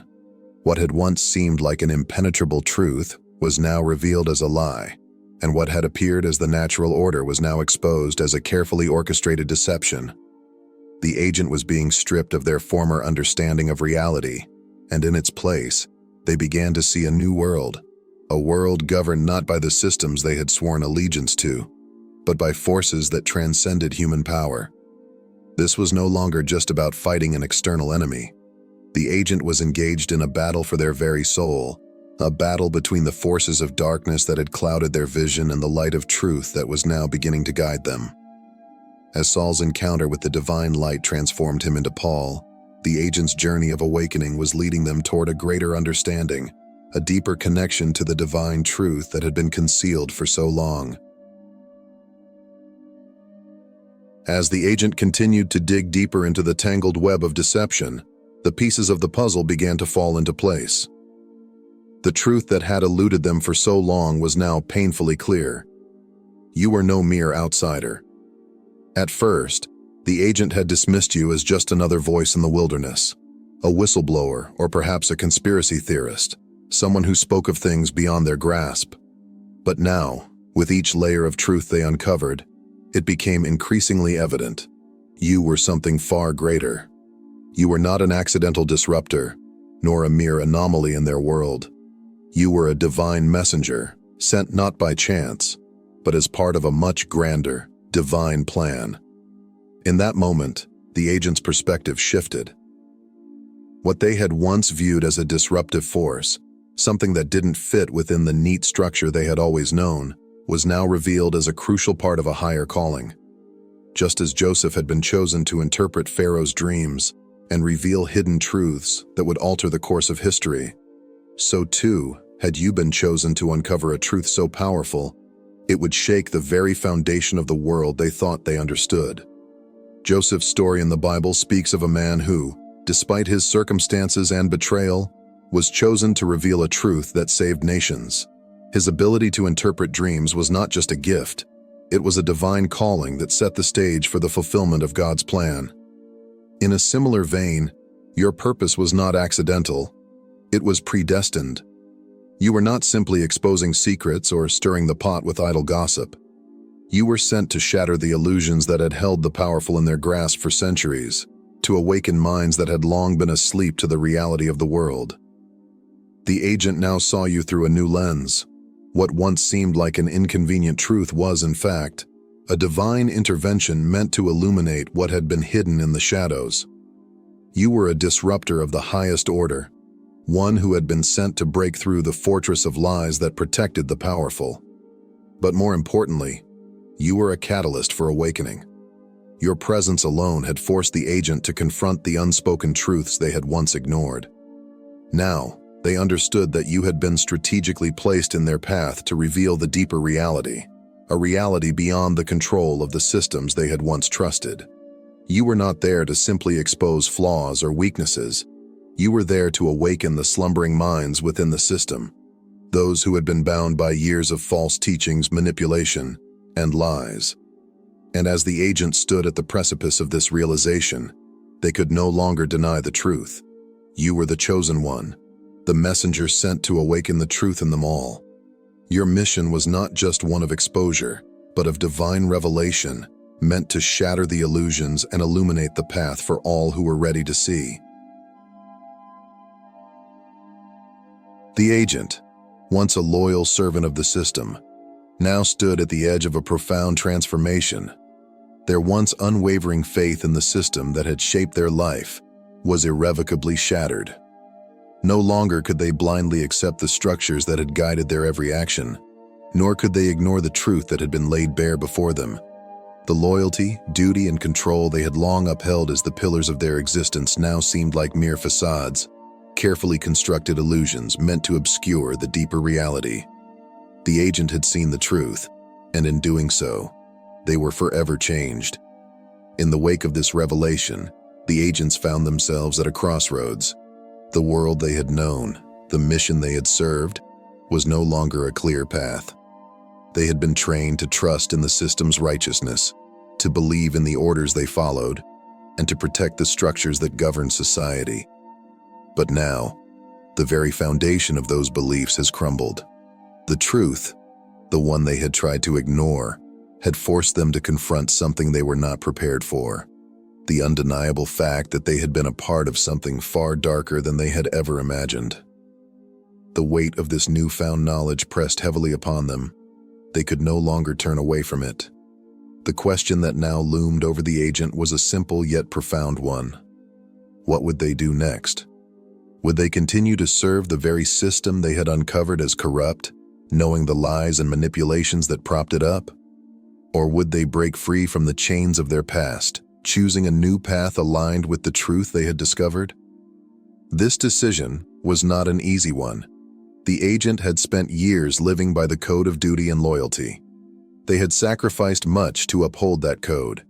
But now, standing on the precipice of a new reality, they understood that to remain silent, to continue serving a broken system, would be to betray everything they had come to know as true. To walk away, however, meant abandoning the life they had known and stepping into the unknown, a life that required courage, vulnerability, and an unwavering commitment to the truth. The path forward was unclear, but it was the only path that aligned with the truth the agent had uncovered. There would be no turning back. What had once seemed like a duty had now become a moral imperative to walk in the light, to leave behind the deception, and to serve a greater purpose, one rooted in honesty, integrity, and divine revelation. The agent now had a choice to make, and though the road ahead was uncertain, they knew they could no longer walk in the shadows. The time had come to step forward, to embrace the truth, and to find a new path that reflected the change that had taken place within them. And you, as one of God's chosen ones, have already made a profound impact. You have shattered the programming that sought to control and deceive. Your words, your actions, and your very presence have shaken the foundations of the enemy's strongholds. You are a beacon of light in a world shrouded in darkness, and your influence will only grow as you continue to speak the truth. The world will resist, and the enemies of truth will attempt to silence you. But remember this: what God has ordained, no man can overturn. The truth is unstoppable, and with it you will rise, unshaken and unbowed, until every lie has been exposed and divine justice is fully realized. That is more than enough. Like this message. Comment below. Subscribe so you don't miss any future revelations. And most importantly, step into your divine calling. May God bless you richly.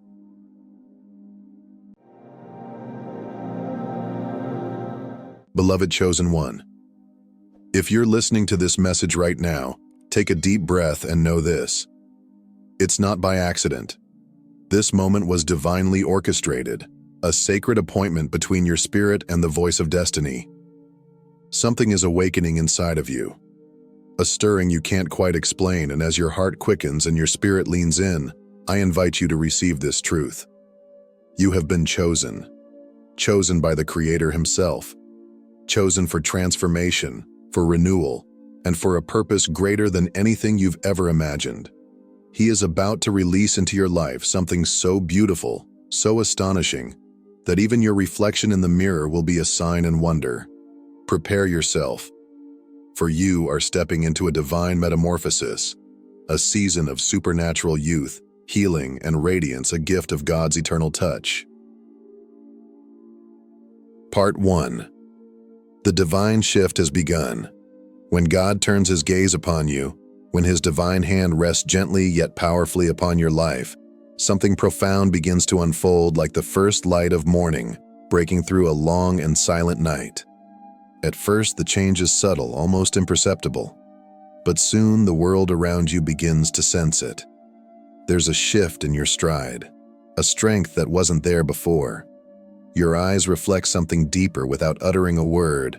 Your very presence begins to stir the atmosphere around you. This is not imagination. This is not a coincidence. This is the undeniable mark of someone touched by heaven. God's transformation does not stop at the soul.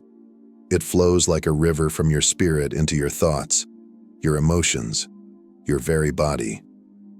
What once clung to you, weariness, sorrow, fear, begins to fall away like dust shaken from your feet. The tiredness that once settled in your bones is replaced by divine vitality. The heaviness in your heart is lifted by the breath of the Holy Spirit, and in its place, a lightness enters, full of beauty, purpose, and sacred energy. You begin to feel alive in ways you had long forgotten.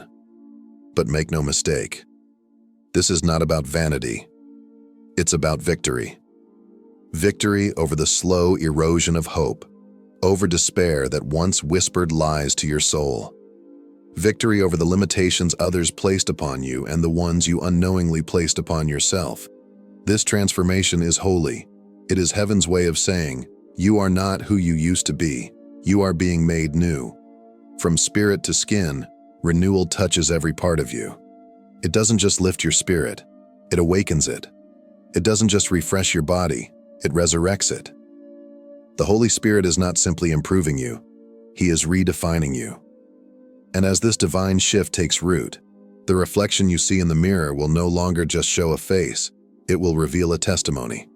A living, breathing, radiant example of what it looks like when God steps into a life and says, "Now, let there be light." Part 2. The eternal youth of the chosen. The renewal that God is bringing into your life is not simply about appearing younger. It is about being realigned with the eternal design He wove into your very being from the beginning. You were never meant to merely exist or survive.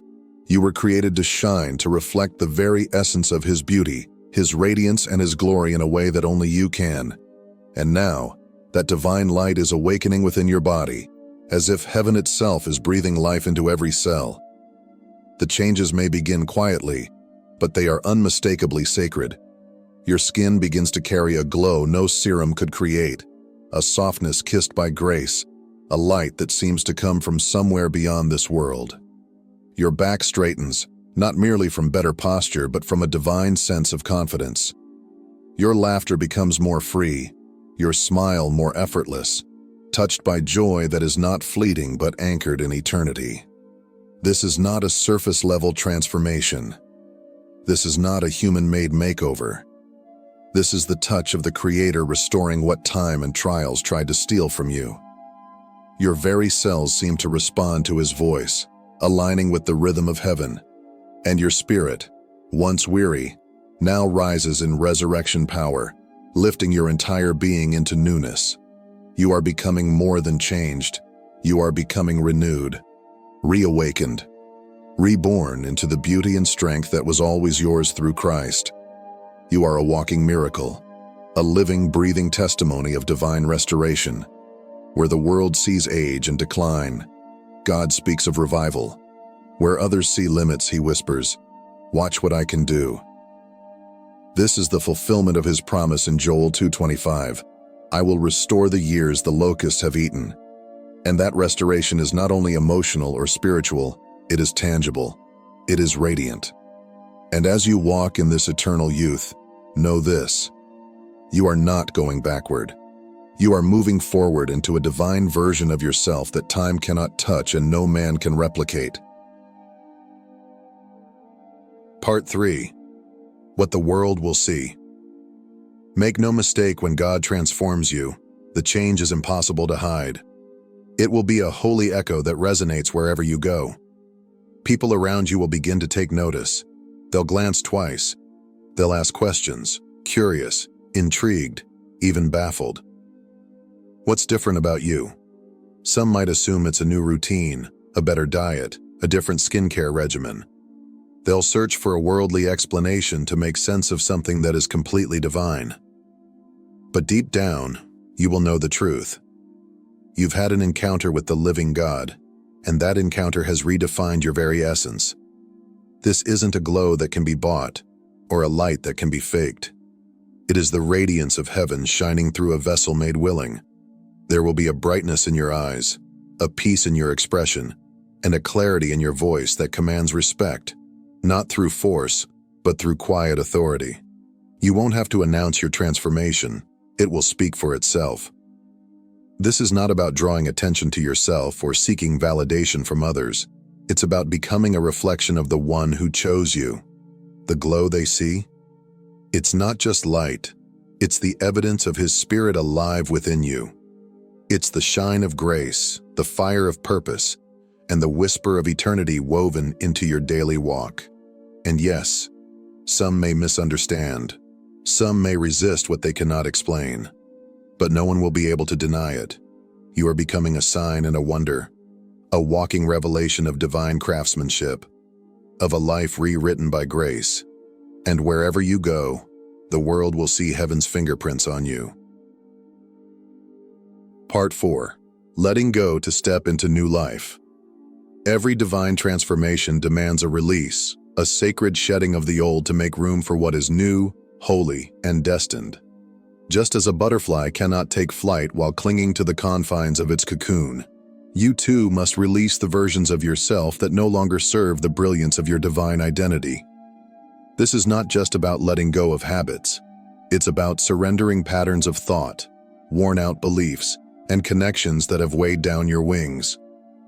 The toxic relationships that drained your spirit, the doubt that whispered you were never enough, the weariness that settled into your bones like winter, all of it must be laid at the feet of the one who is making you new. What God is building within you cannot exist alongside the limitations of your past. His glory will not be shared with anything that dims your light. This is your pruning season, not to punish, but to prepare. And yes, it may feel like a loss at first, but in truth, it is divine realignment. God is not taking from you. He is clearing space within you for something far greater. He is severing the ties that no longer carry your purpose. He is gently, lovingly removing what cannot thrive in your next chapter. In its place, he is planting seeds of holy possibility, relationships that honor your soul, opportunities that align with your calling, and strength that flows not from striving, but from grace. Letting go in this season is not a sign of weakness. It is a bold act of faith. Faith that what God is preparing exceeds anything you could imagine. Faith that the loss is not loss at all, but transformation in disguise. Faith that the hands of the gardener know what must be trimmed to make you flourish. So don't cling to what was. Instead, open your hands, open your heart, and trust that what lies ahead is far more beautiful than anything you leave behind. Part 5. Embracing the new you. As you continue walking through this sacred transformation, you are not becoming someone else. You are becoming you, the you God designed before the foundations of the earth. It's a beautiful unveiling, not a reinvention. Layer by layer, he is stripping away everything that was never meant to define you. And in this divine revealing, Long-buried dreams begin to stir again. Passions you once silenced come back to life, now burning brighter than before. You start to remember the visions you thought were lost to time. And in the mirror, you finally see someone you recognize, not just by features, but by purpose. And you whisper with awe, "Yes, that's me. That's who God created." With this rediscovery comes a new kind of confidence, one not born of ego, but of sacred identity. It's not about walking taller to be seen, it's about walking truer because you finally know who you are. This is the quiet boldness of someone who understands they are God's handiwork, His masterpiece, His chosen one. You begin to move through the world differently. Your words carry more weight, not because they're louder, but because they're anchored in truth. Even your silence holds power because your very presence speaks of healing, wholeness, and heaven's touch.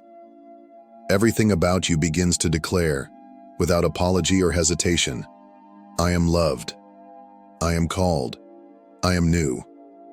And the world around you will feel it, even if they can't explain it. Because when you walk in alignment with the identity God has placed within you, you don't just live, you radiate. You become a reflection of divine possibility. And the more you embrace who you truly are in Christ, the more unstoppable, unshakable, and undeniably radiant you become. Part 6. Resistance, Refinement, and Rising Higher. As the transformation within you deepens, not everyone will understand the changes they see. Some will question it, unable to reconcile the person you are becoming with the version of you they once knew. Others may quietly pull away, unsettled by the light you now carry, a light that challenges their comfort zones. They were familiar with the older version of you, the one who dimmed your shine to fit in, who carried your brilliance in silence. But now, as you rise into your God-given identity, that familiar version fades, and with it, the attachments that were never meant to last. And though this can feel painful, like relational tides shifting without warning, it is not rejection, it is refinement. God is using this season to reveal who is truly aligned with your divine journey. He is allowing your transformation to be the mirror that reflects hearts and motives, exposing what can no longer walk beside you. This is not a punishment, it is a gift. For in shedding what no longer fits, you create space for what is sacred. Divinely appointed relationships that see you not only for who you were, but for who you are becoming. These are the ones who recognize your growth and celebrate it. They water your dreams, honor your healing, and speak life into your calling. And as you continue to rise, you'll gain more than just a new community, you'll gain clarity. Not only about who is for you, but about who you truly are. You begin to see with spiritual eyes, realizing that resistance is not always opposition. It's often confirmation that you are walking the right path. The brighter your light, the more it exposes. But don't fear it. Embrace it. Because this clarity, though born from discomfort, is the soil in which your next level will flourish. You are not losing people, you are gaining perspective. And what awaits you ahead is far greater than what's been left behind. Part 7. Walking in God's Purpose. The transformation that God is working in your life was never meant to stop at outward beauty. It is far deeper, far more sacred. It is about divine alignment. Every change you feel, every shift you sense, is part of a holy realignment. God is bringing your body, your spirit, your relationships, and your dreams into harmony with the divine path He has already prepared for you. He is not simply polishing you, He is positioning you. That's why doors are opening that you never knocked on, and people are being removed or introduced with such divine precision. It's not random. It's not chaos. It's purpose. What feels like surprise to you is a strategy to Him.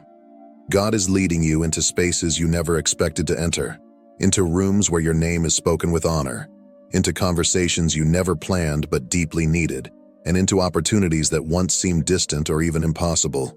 And yet, in your spirit, there's a quiet knowing. This is where I'm meant to be. God has been orchestrating every step, every delay, every detour, to bring you into perfect alignment with your calling. This is the beauty of walking in God's purpose. It's not always predictable, but it is always intentional. Every encounter has meaning. Every redirection has mercy behind it. And as you surrender to His movement, you'll notice your entire life beginning to flow with greater ease. Decisions feel clearer. Timing feels divine. That's because when you walk in step with heaven, even the hard things begin to make sense. Even the closed doors feel like blessings in disguise. God is writing a story through your life, and it's a story of redemption, beauty, and power. You are not being transformed for appearance's sake. You are being prepared to carry His glory in a way that changes lives. He is aligning every part of you to fulfill a promise spoken over you long ago. And now, as you walk in His purpose, you are walking into the fulfillment of that promise, one step at a time, guided by His hand, anchored in His love. Part 8. Becoming a living testimony. As you continue to walk this sacred, Spirit-led path, something extraordinary will become a catalyst for transformation in others. The change God is bringing into your life is not only for your benefit, it is a testimony in motion, a living message that others will read before they ever open a Bible. When people see the glow on your face, the peace in your heart, and the strength in your step, they'll pause, they'll wonder, and in that moment of awe, their hearts will whisper a quiet hope. If God could do that for them, maybe He can do it for me too. You may never know the full impact of your transformation, but heaven will, because your life will speak louder than any sermon. You'll carry God's message without needing a stage. Your very presence will preach resurrection. The radiance in your eyes will testify to healing. The joy that flows from your spirit, effortless, anchored, and unshakable, will be proof of divine intervention. You won't have to convince people with words. The fruit of your transformation will speak for itself. It will whisper to the broken. It will shout to the weary. It will call the doubting back to faith. And this transformation won't be a one-time moment. It will be a continuous unfolding. You'll go from youth to strength, from sorrow to deep, abiding peace. The confusion that once clouded your mind will be replaced by clarity rooted in divine wisdom. It will be layer upon layer of glory, revealing more and more of God's goodness with every step you take. Each chapter of your journey will declare something new, that He restores what was lost, that He brings beauty out of ashes, that He renews strength like the eagle. So now, chosen one, as you stand at the edge of this divine transformation, don't look back. Don't question what God is doing. Step forward, eyes lifted, heart open. The Creator of heaven and earth has looked upon you and said, "You are mine, and I am making all things new." This is your moment. This is your time. You are not just living. You are glowing. You are rising. You are walking in miracles, from the inside out. From glory to glory, from ordinary to extraordinary. You were never meant to blend in. You were made to shine. And now, you will. If this message resonated with your spirit, we invite you to leave the number 77 in the comments. It's a number of divine alignment, completion, and purpose. Let it be your yes to the transformation God is stirring within you. If you'd like to support us in creating more messages like this, consider clicking the subscribe button. Every kind gesture fuels our passion to serve this beautiful chosen community. Until next time, stay radiant, stay faithful, and never forget, you are chosen.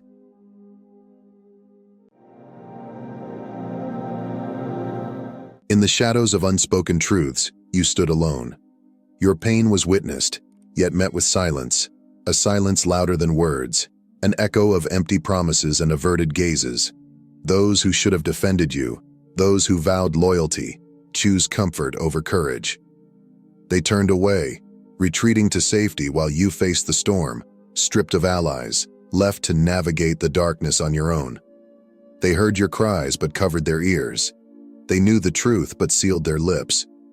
They watched from a distance as you struggled, hoping you would fall. Yet here you are, standing, breathing, victorious. Not because of them, but in spite of them. This triumph is yours and yours alone. Forged in resilience, tempered in solitude, polished by the very tears they pretended not to see. This moment isn't just about overcoming obstacles. It's about becoming someone unshakable. Every step you took without support, every battle you fought alone, every scar you wear with pride, each one is proof that they were never the reason for your success. You were. And now the world that watched you suffer in silence will watch you rise in undeniable power. When God calls you higher, the journey is never easy. Elevation is not a gift handed to you in comfort. It is a transformation that comes through fire. You may have wondered why you faced seasons of isolation, why familiar hands withdrew, why the very people you trusted seemed to disappear when you needed them most. But this was not rejection. It was divine selection. The first thing God does when He chooses you is separate you to protect you. That isolation you felt, it wasn't punishment. It wasn't abandonment. It was a shield. You were not left alone. You were pulled away from those who would have drained your energy, sabotaged your destiny, or diluted your purpose. There were people in your life who could not go where you were meant to go. People whose presence was a silent weight on your spirit. You may not have understood it then, but God saw what you couldn't. He saw the conversations that took place behind closed doors. He saw the silent envy in their hearts. He saw the betrayals before they happened. And in His mercy, He removed you before their presence could do irreversible damage. Next, He strips away human reliance to strengthen your faith. Every support system you once leaned on seemed to vanish. Every person you thought you could count on disappeared, and you were left standing in what felt like emptiness. But this was not by accident. It was preparation. He needed you to learn that your true source of strength was never in people, never in connections, never in external validation. It was in Him. You had to be stripped of every crutch so that you would learn to lean solely on divine provision. In your darkest hours, when no human hand reached out to steady you, you discovered a power beyond yourself, a wisdom no classroom could teach. You learned that the only foundation that could not be shaken was the one built on faith. And then He reveals your true identity. You are not ordinary. You were never meant to fit in, never meant to blend into the background. You are among the 144,000 chosen ones, not marked for ease but for transformation, not selected for comfort, but for impact. This is why the shift within you has been undeniable. The way you see the world has changed. The way you move through life has changed. And whether they admit it or not, the people around you feel it too. Have you noticed how people seem uneasy in your presence now? How does their energy shift when you walk into a room? It is not your imagination. It is spiritual reality. They sense something they cannot name, an authority upon you that they do not understand. Your existence forces them to confront their own weaknesses. Your resilience is a mirror in which they see their own compromises. Your strength exposes their stagnation, and that is why they distance themselves. But their discomfort is not your burden to carry. Their intimidation is not your failure. It is confirmation of your elevation. You were not chosen to be accepted. You were chosen to stand apart, to break cycles, to shift atmospheres, to carry something so powerful that it could not be entrusted to just anyone. And now, as you step into your true calling, understand this. The separation was necessary. The stripping away was preparation. And the power you now carry is evidence that you have been set apart for something greater. The betrayal that shook you, the one you never saw coming, was never an accident. It was always meant to happen. Not as a punishment, but as a revelation. It was written into the story of your elevation long before it unfolded in your life.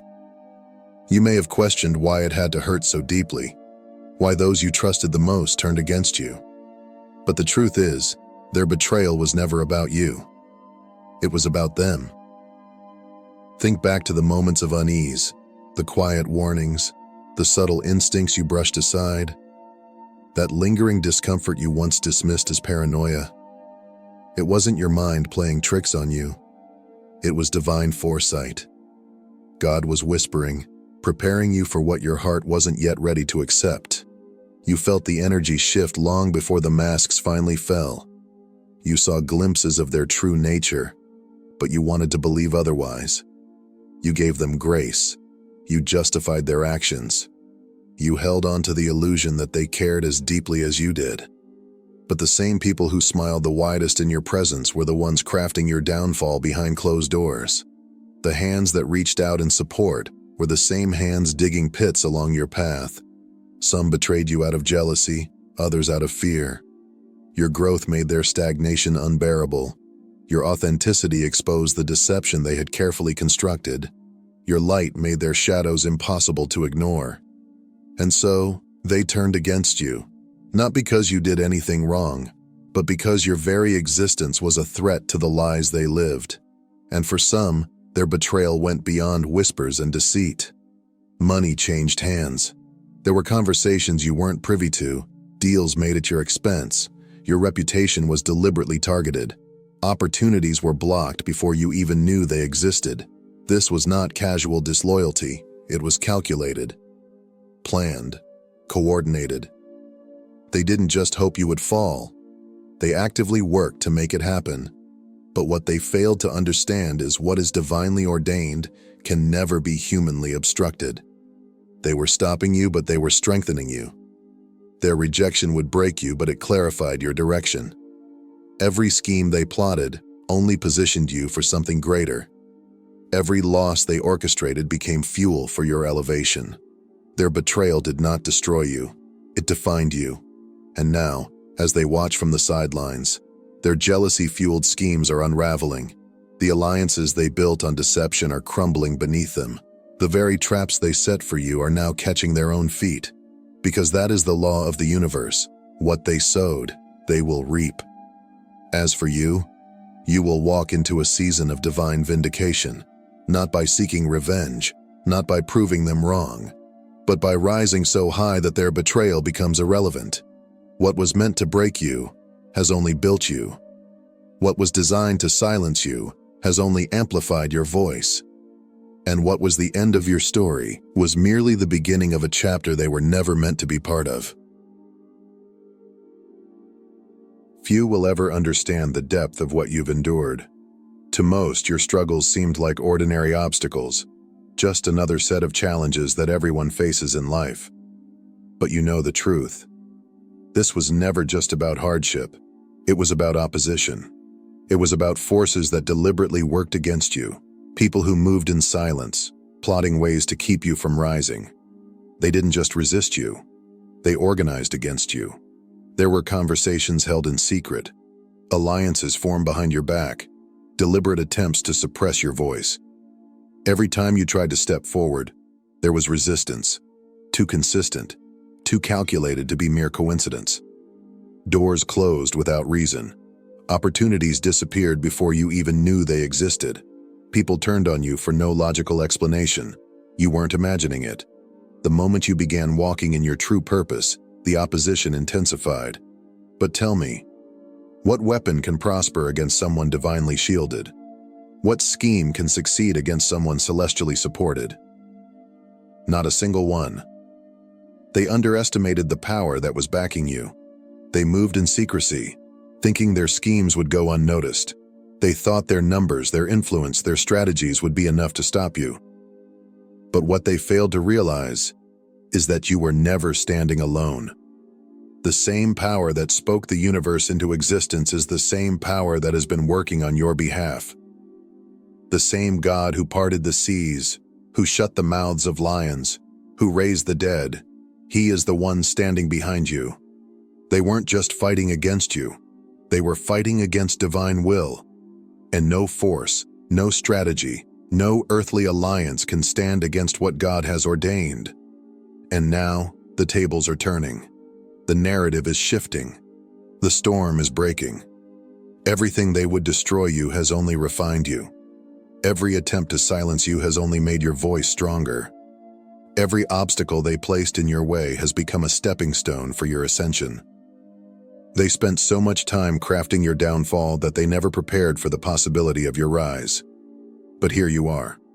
still standing, still breathing, still rising. And now, as they watch in disbelief, they will come to understand what they refused to acknowledge all along. You were never meant to be defeated. The very moment they would be your destruction has become the platform for your breakthrough. What was meant to bury you has instead planted you, and now you are growing beyond their reach. You don't need to fight them. You don't need to explain yourself. You don't need to seek revenge. Just keep rising. Because their resistance was never greater than God's protection. Their plans were never stronger than His purpose. And their schemes? They were never enough to stop what was already divinely written. They had taken something from you. They thought they had stripped you of what was rightfully yours and left you with nothing. But what they failed to understand is that the universe, under divine order, keeps perfect accounts. Nothing that was unjustly taken from you is ever truly lost. Nothing that was stolen will remain in the hands of those who took it. What was removed from your life, whether by force or deception, was never beyond God's reach. He saw the betrayals, the sabotage, the unfair losses. He witnessed every tear, every moment of despair when you thought you had been robbed of something you could never recover. And yet, what you thought was taken permanently is already on its way back to you, not just returned, but multiplied beyond measure. That opportunity that slipped through your fingers, it will come back tenfold. The job, the position, the dream you thought had been stolen from you, it was never truly gone. It was simply being realigned to return to you in a way that exceeds what you originally imagined. God does not restore in equal measure. He restores in overflow. That relationship that ended, the one you thought was destined to last, the one you mourned for longer than you should have. It was never meant to carry the weight of your destiny. If it had stayed, it would have hindered your growth. If they had remained, they would have become a limitation rather than a blessing. God does not remove people from your life without reason. If they walked away, if they betrayed you, if the bond dissolved, it was because He saw something you couldn't, and what He has prepared for you in the future will make you realize why that chapter had to close. That door that shut so abruptly, it wasn't rejection, it was redirection. You may have questioned why certain paths were blocked, why you faced so many obstacles, why no matter how hard you pushed, nothing seemed to work. But what if I told you that God was not keeping something from you, but preparing something for you? The delay was divine. The redirection was intentional. The setback was never a denial. It was a setup for something greater. But what they didn't realize is that in trying to steal from you, they only sealed their own fate. What they thought was your loss has become your gain. What they meant for harm has become fuel for your rise. This is not the end. This is the beginning. A new season is unfolding before you, one where restoration comes not in equal measure, but in abundance. One where what was stolen is returned in ways that leave no doubt about divine intervention. One where every tear you cried becomes the foundation for a future so great, it will silence every voice that ever doubted you. Keep moving forward, because what is meant for you can never truly be lost. It is simply waiting to return, multiplied, magnified, and more powerful than before. Listen carefully. You must forgive, not for them, not because they deserve it, not because what they did was excusable. You must forgive because you deserve to be free. Holding on to resentment is like carrying a heavy chain, one that keeps you tethered to the very people who sought to harm you. The longer you hold on, the more they remain connected to your spirit. Their actions may be in the past, but as long as you keep replaying the pain, their influence lingers in your present. Unforgiveness is not a punishment for them. It is a prison for you. But here's the truth. You were never meant to be bound by pain. Forgiveness does not mean excusing what they did. It does not mean pretending that it didn't hurt. It does not mean giving them another place in your life. It means cutting the cord. It means reclaiming your energy, your peace, and your future. Because as long as bitterness remains, It poisons everything it touches. It clouds your vision. It steals your joy. It keeps you from fully embracing what is ahead. But when you forgive, you take back your power. You are not erasing the past. You are choosing to stop letting it define you. You are not letting them off the hook. You are simply refusing to let their actions control your emotions any longer. They will answer for what they've done. The universe will balance the scales.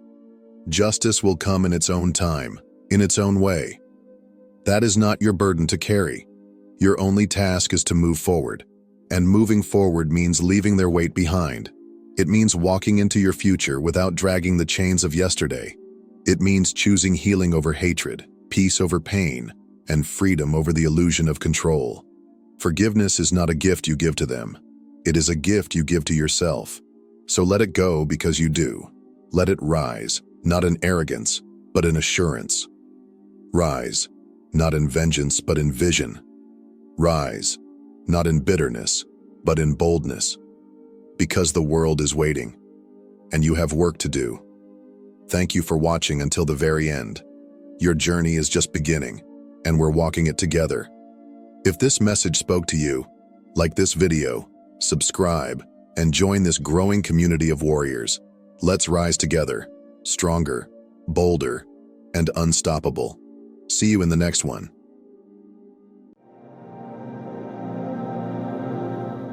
Listen closely, chosen ones. The veil between heaven and earth grows thinner by the day.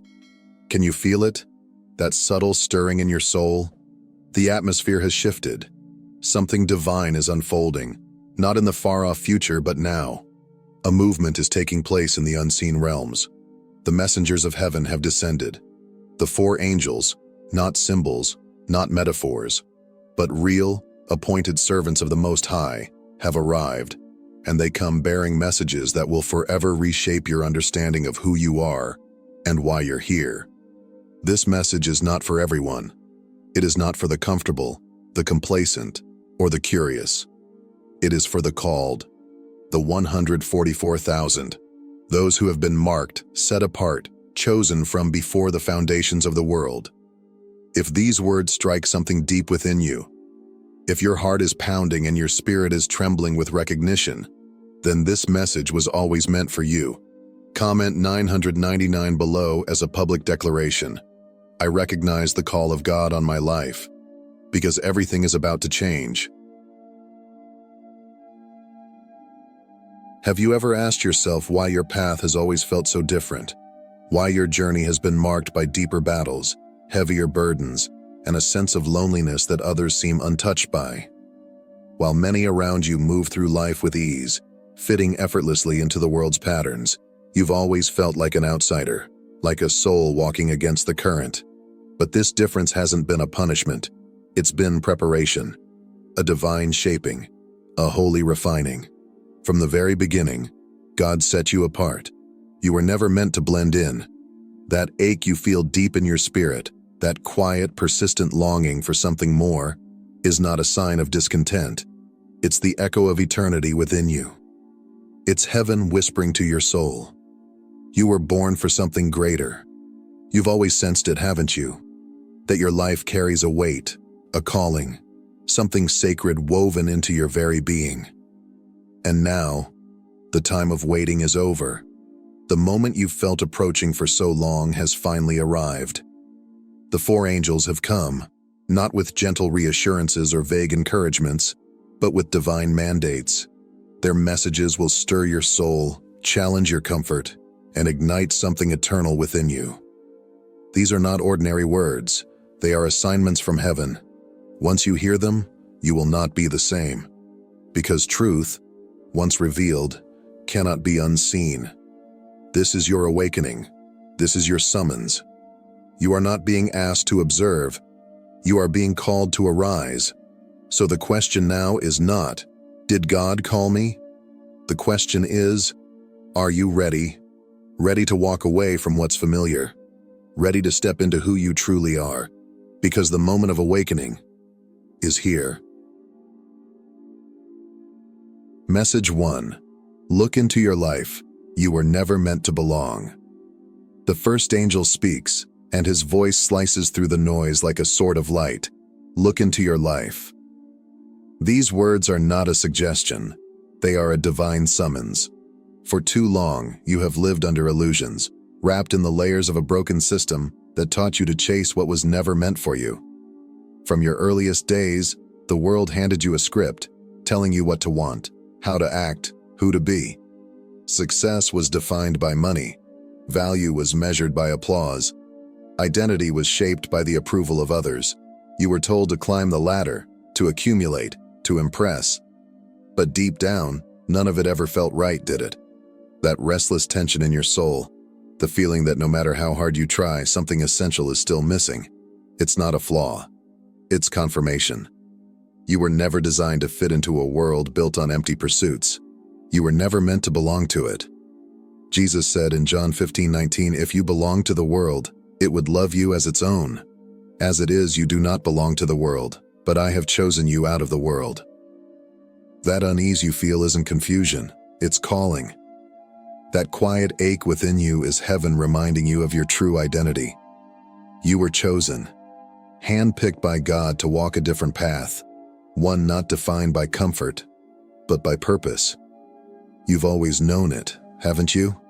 That your story would never look like theirs, that your soul was wired for something more. Think of Moses, raised in Pharaoh's palace, surrounded by riches, influence, and power, everything the world could offer. He had access to the finest education, the grandest halls, and the highest status, but none of it could quiet the cry in his spirit.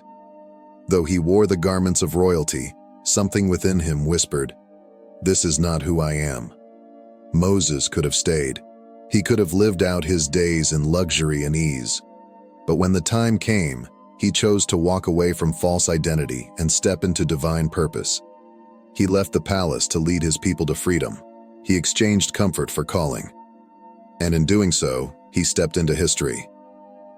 His story mirrors your own. What palaces are you still clinging to? What lies have wrapped themselves around your identity? Is it a career that pays well but drains your soul? A version of yourself you maintain just to be accepted? A title, an image, a lifestyle that looks good on the outside but feels hollow within? The world is full of these illusions. It packages emptiness as success, busyness as worth, and applause as love. But you were made for truth. And the first step toward awakening is to tear down the walls of illusion and ask the question few dare to face. Who am I really? Consider Malcolm X. Once caught in a life of crime, shaped by systems that tried to define him, he eventually encountered truth, and it awakened something within him that could not be silenced. He refused to continue living a lie. He broke free from the mold and walked boldly into purpose. His transformation impacted the world. Even Jim Carrey, a man who seemingly had it all, once said, "I wish everyone could become rich and famous so they could see it's not the answer." Because it's not. The world's promises shine like gold, but crumble like dust in your hands. They are distractions, counterfeits, shadows. And now, the angel's voice grows louder. How long will you stay asleep? How long will you chase what you already know cannot satisfy? How long will you keep trying to earn love, prove worth, or fit into spaces you were never meant to occupy? It's time to awaken, to see the world as it is, and to step into who you truly are.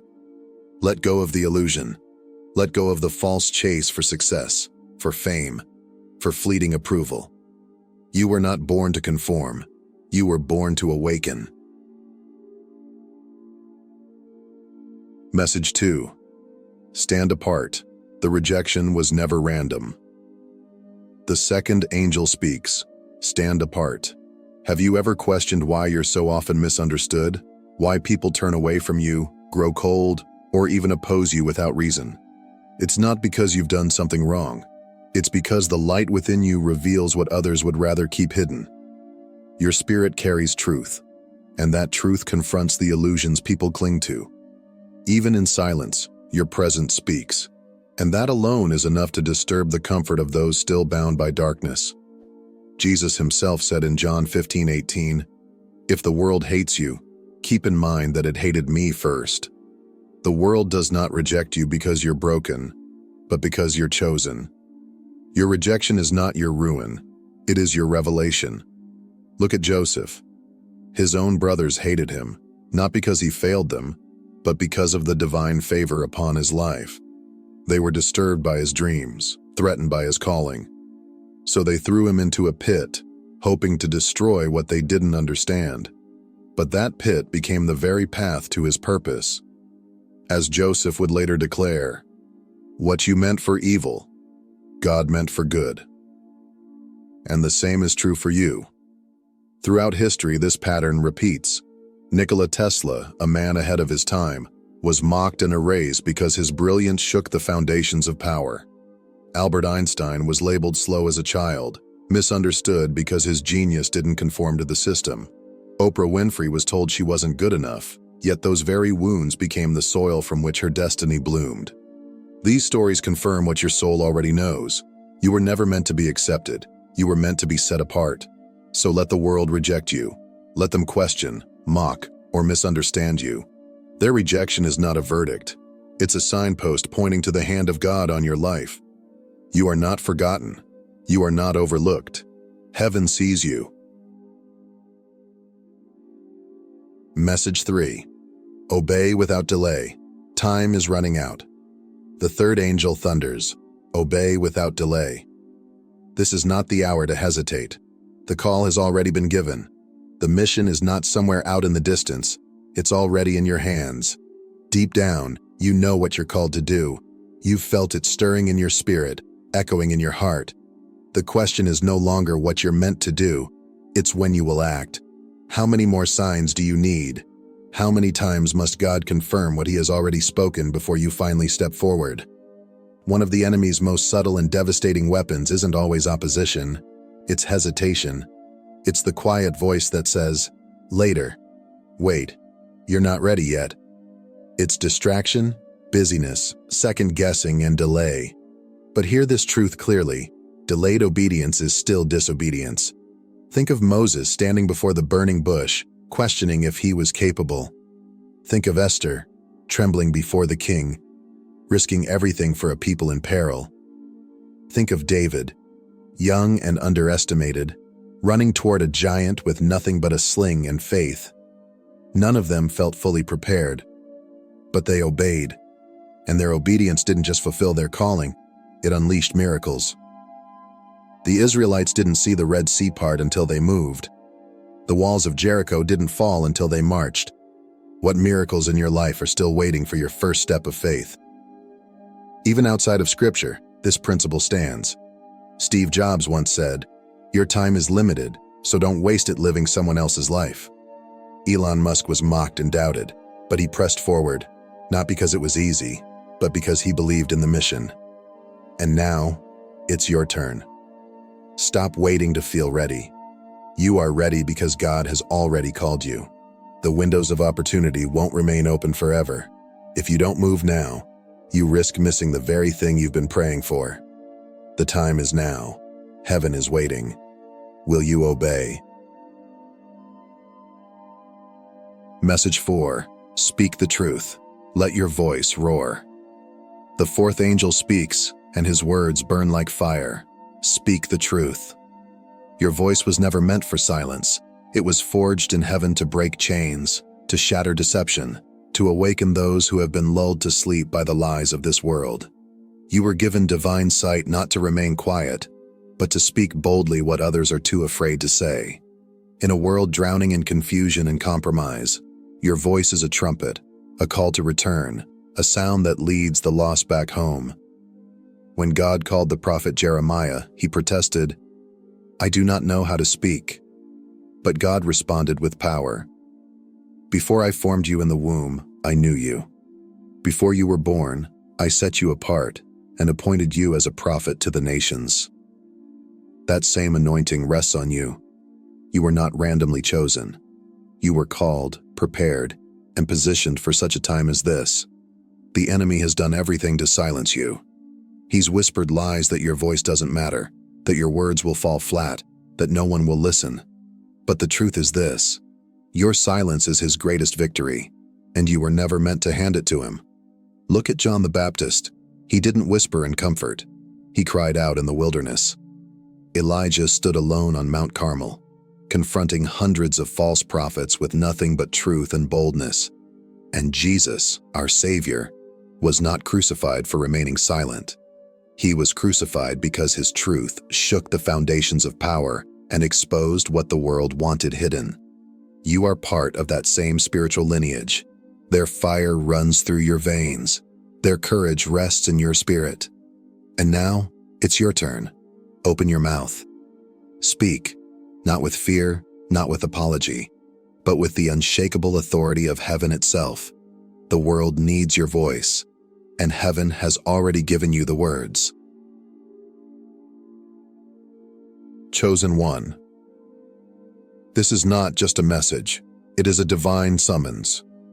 The 4 angels have spoken, and their voices echo through the spirit realm, calling you out of hiding, out of hesitation, and into the fullness of your purpose. The question now is no longer if God has called you. That has already been settled. The real question is, will you respond? This is your moment. No more delay. No more shrinking back. No more playing small in a world that needs your light to shine in full strength. You were born for this. You were fashioned for such a time as this. To rise, to speak, to lead, to carry heaven's fire into the darkest places. So now, let us pray together, not out of habit, but as a bold declaration of surrender and obedience. Heavenly Father, you have called me. You have chosen me. You have placed your fire within me. I repent for every moment I allowed fear to silence me, for every time I waited when I should have moved. Today, I say yes. I will not delay. I will not hesitate. I will not shrink back. Anoint my voice, O Lord. Let it roar with the power of your Spirit. Let every chain be broken through the truth I declare. I am not here to please the world. I am here to fulfill your will. Strengthen me, lead me, use me. Let your boldness rise in me, and let your words flow through me. Set me apart, and send me where you need me most. For yours is the kingdom, the power, and the glory. In Jesus' mighty name I pray, Amen. You are not just being invited into a mission. You are being commissioned. Step forward. Heaven is already moving. Now it's your turn. You are part of something bigger than yourself. You are one of the 144,000, not merely a number, but a movement, a remnant, a force of light in a world of darkness, a generation rising up to fulfill prophecy and bring about God's divine plan on earth. Let this message take root in your soul. Let it stir you to action. And if this word has resonated deeply within you, consider supporting this mission through a super thanks or by simply liking, commenting, subscribing, and sharing. Your support in any form helps spread this fire. Share your thoughts in the comments. How is God calling you? What has this message awakened in you? Let your voice be heard. It may be the very thing someone else needs to step into their destiny. Thank you for being part of this divine community. May God bless you. May his angels go before you, and may you walk boldly in the purpose for which you were created.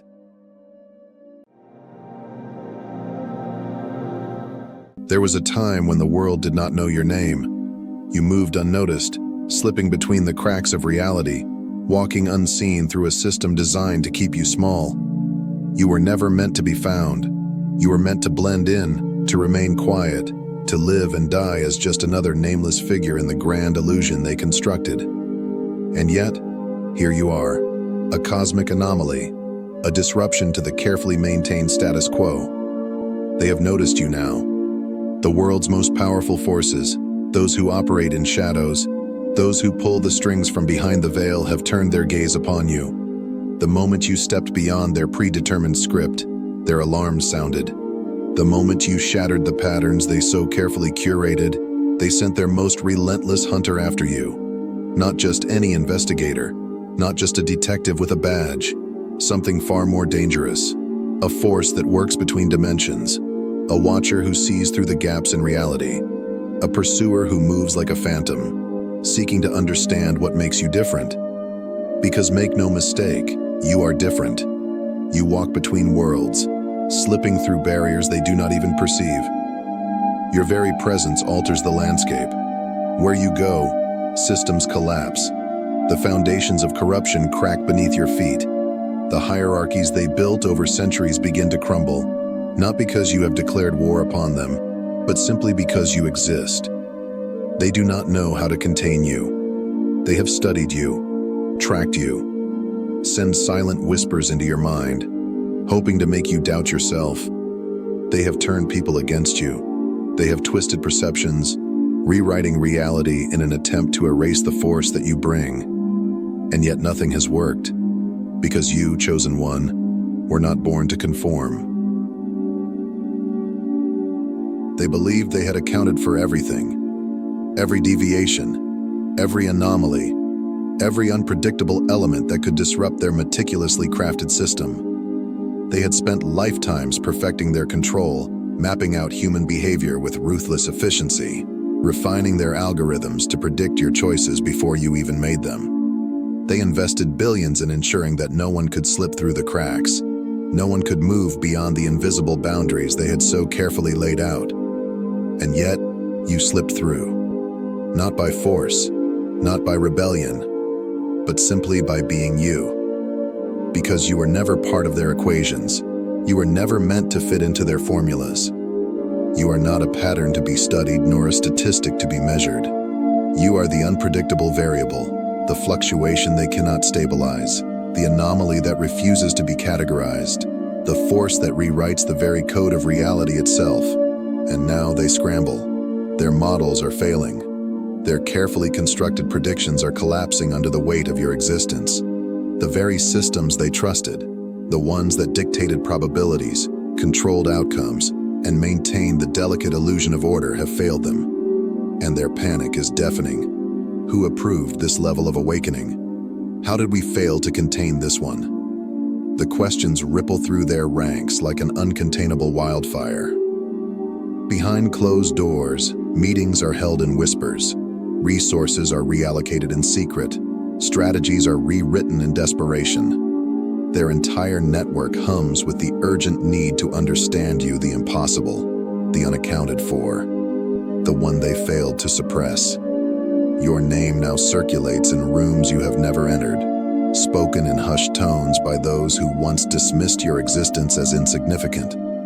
Your presence has forced its way into conversations among those who believed themselves untouchable, unchallenged, uncontested. You have become a topic of discussion, a point of concern, an urgent matter that requires resolution. But there is no resolution, because they cannot ignore you. They cannot erase you. You were never supposed to matter. You were never supposed to be more than a footnote in the grand scheme of their design. And yet, you matter more than they ever feared. Your existence alone has become a catalyst for change, a disruption so profound that it threatens to unravel the very foundation upon which their world is built. Not because you sought to overthrow them, not because you waged war against them, but because you have simply chosen to be who you were always meant to be. And now, they must watch, helpless, powerless as the thing they feared most unfolds before their very eyes.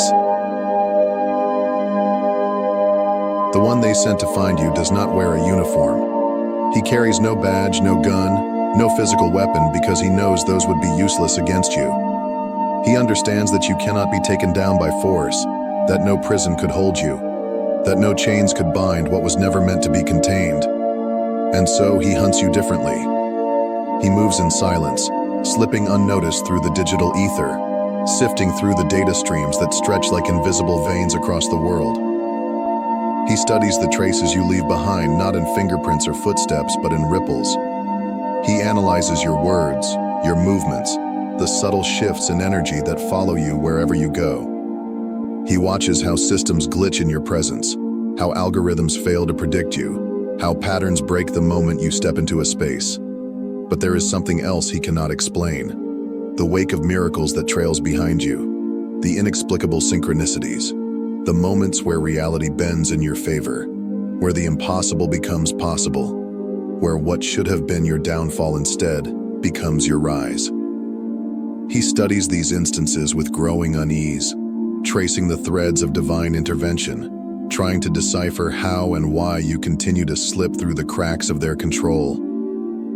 His mission is clear: find the flaw, locate the weakness, pinpoint the moment where you can be neutralized, drawn back into compliance, made small again. And yet, he does not yet realize that he was never sent to stop you. He was sent to document you. Every report he files, every observation he makes, every pattern he uncovers, it all becomes part of a greater testament, a chronicle of your ascension, a record of the moment when something beyond their control awakened. With each attempt to decode your existence, he unknowingly validates it. With every moment of divine interference he records, he adds another layer of proof that you were never meant to be contained, that your rise was always inevitable. He does not understand that the very act of watching you only strengthens the truth of who you are, because you are not just an anomaly, you are a prophecy unfolding. And no amount of investigation, no amount of surveillance, no amount of calculated strategy will ever be able to rewrite what was written in the fabric of the universe long before they ever knew your name. Do you see it now?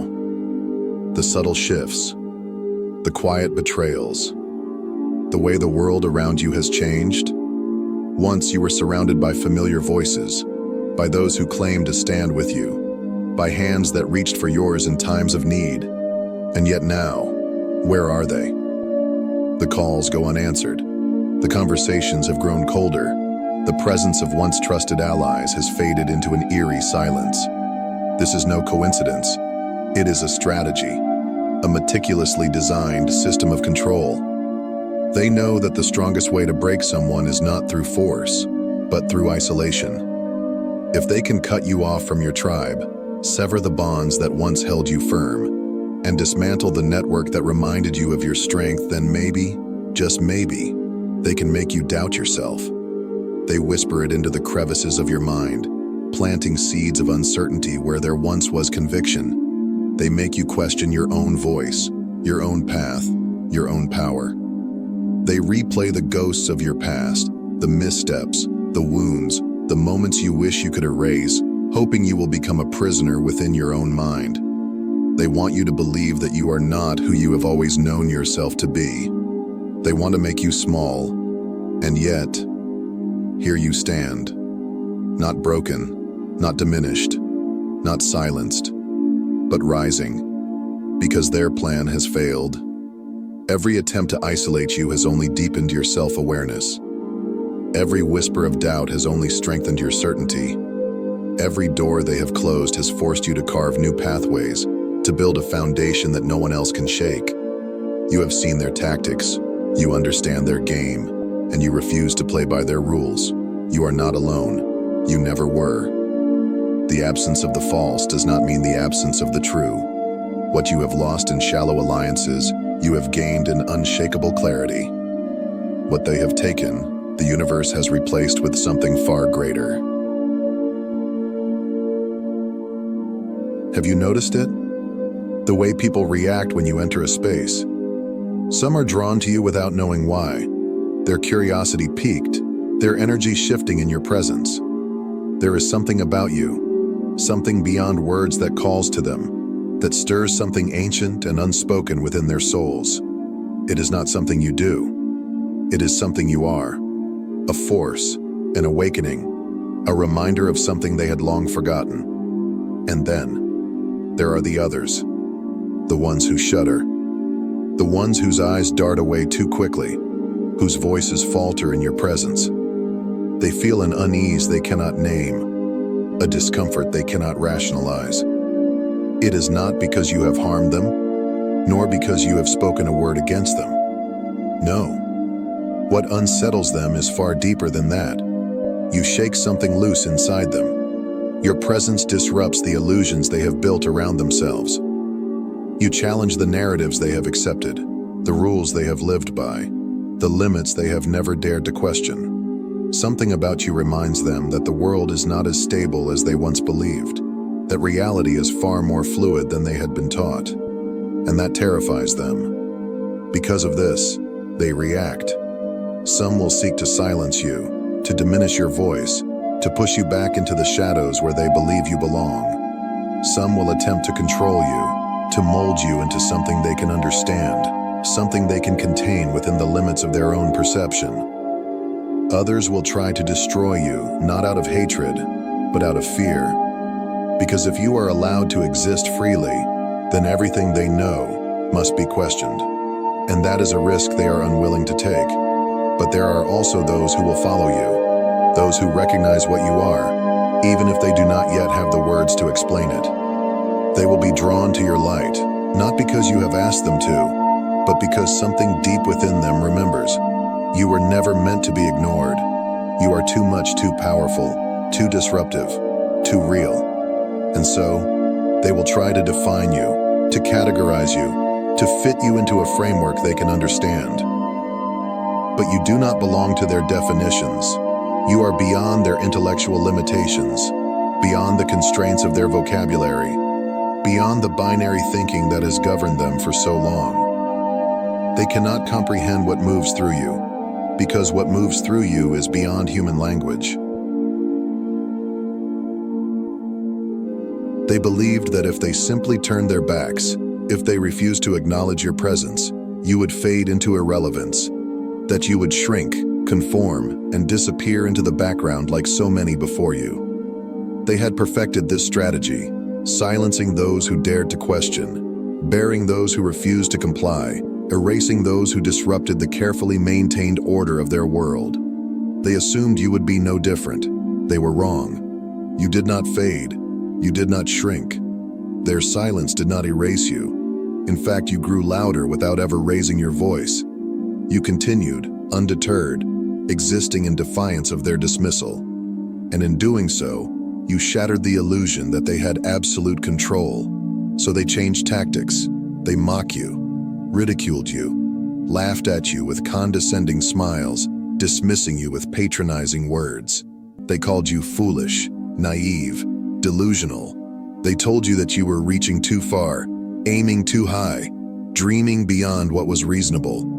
They used doubt as a weapon, hoping that if enough voices questioned you, you would begin to question yourself. But you didn't. You did not break. You did not surrender. Their laughter did not shake you, and their scorn did not define you. Instead, you became stronger, clearer, more certain. And for the first time, they felt something they had not expected to feel, fear, because nothing they had done had stopped you. And now, they panic.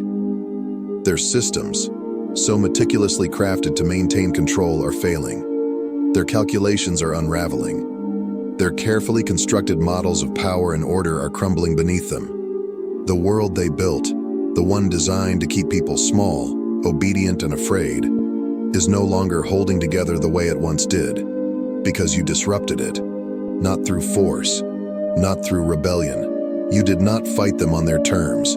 You did not storm their gates, did not wage war, did not seek destruction. No, you did something far more dangerous. You existed. You refused to be less. You became. And in doing so, you flipped the entire board without ever declaring war. You rewrote the script without ever holding a pen. You shattered the illusion without lifting a single finger. And now, they scramble. Desperate to regain control, they claw at the edges of a reality that is slipping through their fingers. They try to reset the game, to re-establish the rules that once ensured their dominance. They attempt to manipulate, to rewrite history, to force things back into place. But it is too late. The illusion has cracked. The old ways are collapsing. The truth, the one they so desperately tried to bury, has already been written. And no amount of force, deception, or control can erase what was always meant to be. Because you were never a mistake. You were never an accident. You were always meant to rise. There is no going back. The road behind you has been erased, the path of obscurity permanently sealed. The life you once knew, the one where you could blend in, remain unseen, follow the script they had written for you, is gone. You have crossed a threshold that cannot be undone. And now, the only choice left is this. Will you step fully into your power, or will you let their fear make you small? Will you speak when they demand your silence? Will you shine when they try to dim your light? Will you stand tall, unshaken, when they throw everything they have at you in a desperate attempt to bring you back under their control? They fear you, chosen one, not because you are a danger to humanity, but because you are a danger to the illusion. Not because you bring chaos, but because you bring transformation. Not because you seek to destroy, but because your very existence renders their systems obsolete. They built this world on rules, on patterns, on a framework designed to keep people predictable, controllable. And yet, you defy all of it. You are the variable they never accounted for, the disruption they never saw coming, the proof that their carefully maintained order is nothing more than a fragile illusion. So let them watch, let them analyze, let them send their investigators, their skeptics, their strategists. Let them try in vain to contain what was never meant to be controlled. Because no algorithm can quantify a miracle. No pattern can predict divine intervention. No system can hold what was always meant to rise. So rise. Stand tall, shine bright, speak the truth, become. Because the song of your arrival has already been written, and the world can never unhear it. Thank you for watching until the end. If this message resonated with you, don't forget to like, share, and subscribe to the channel. Your support helps bring more powerful stories to life. Stay strong, stay true, and keep rising. The world is waiting for you.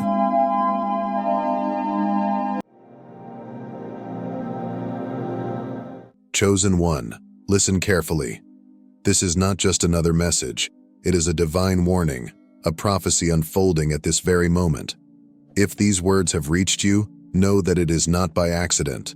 The spiritual realm is stirring, the heavens have spoken, and God Himself is making a declaration over your life.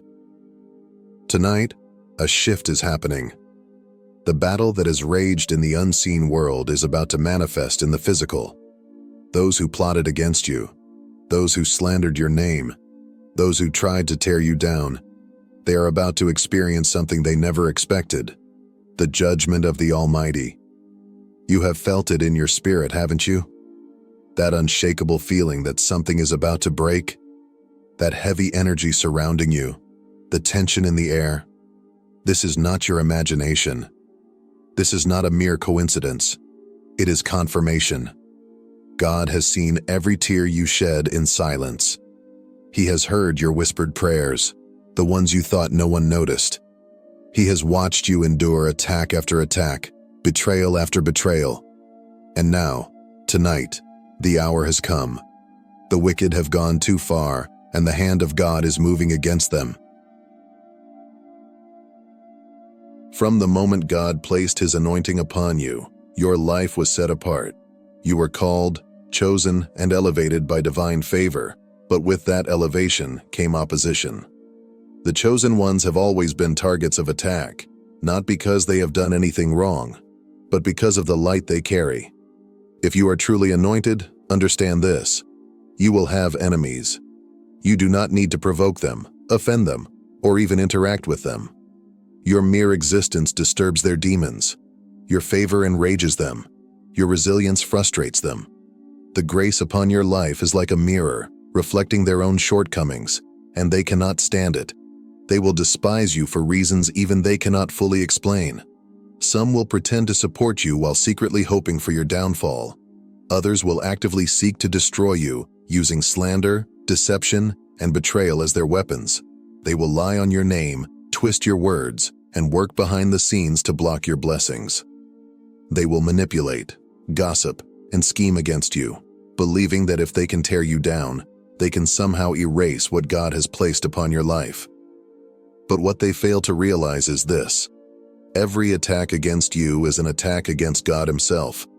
The forces working against you are not just human. This is spiritual warfare. And your enemies are not merely acting out of personal hatred. They are being used by a greater darkness that seeks to extinguish the light within you. The enemy has always feared the chosen ones, for they carry a divine assignment that cannot be stopped. Your anointing is a threat to the kingdom of darkness.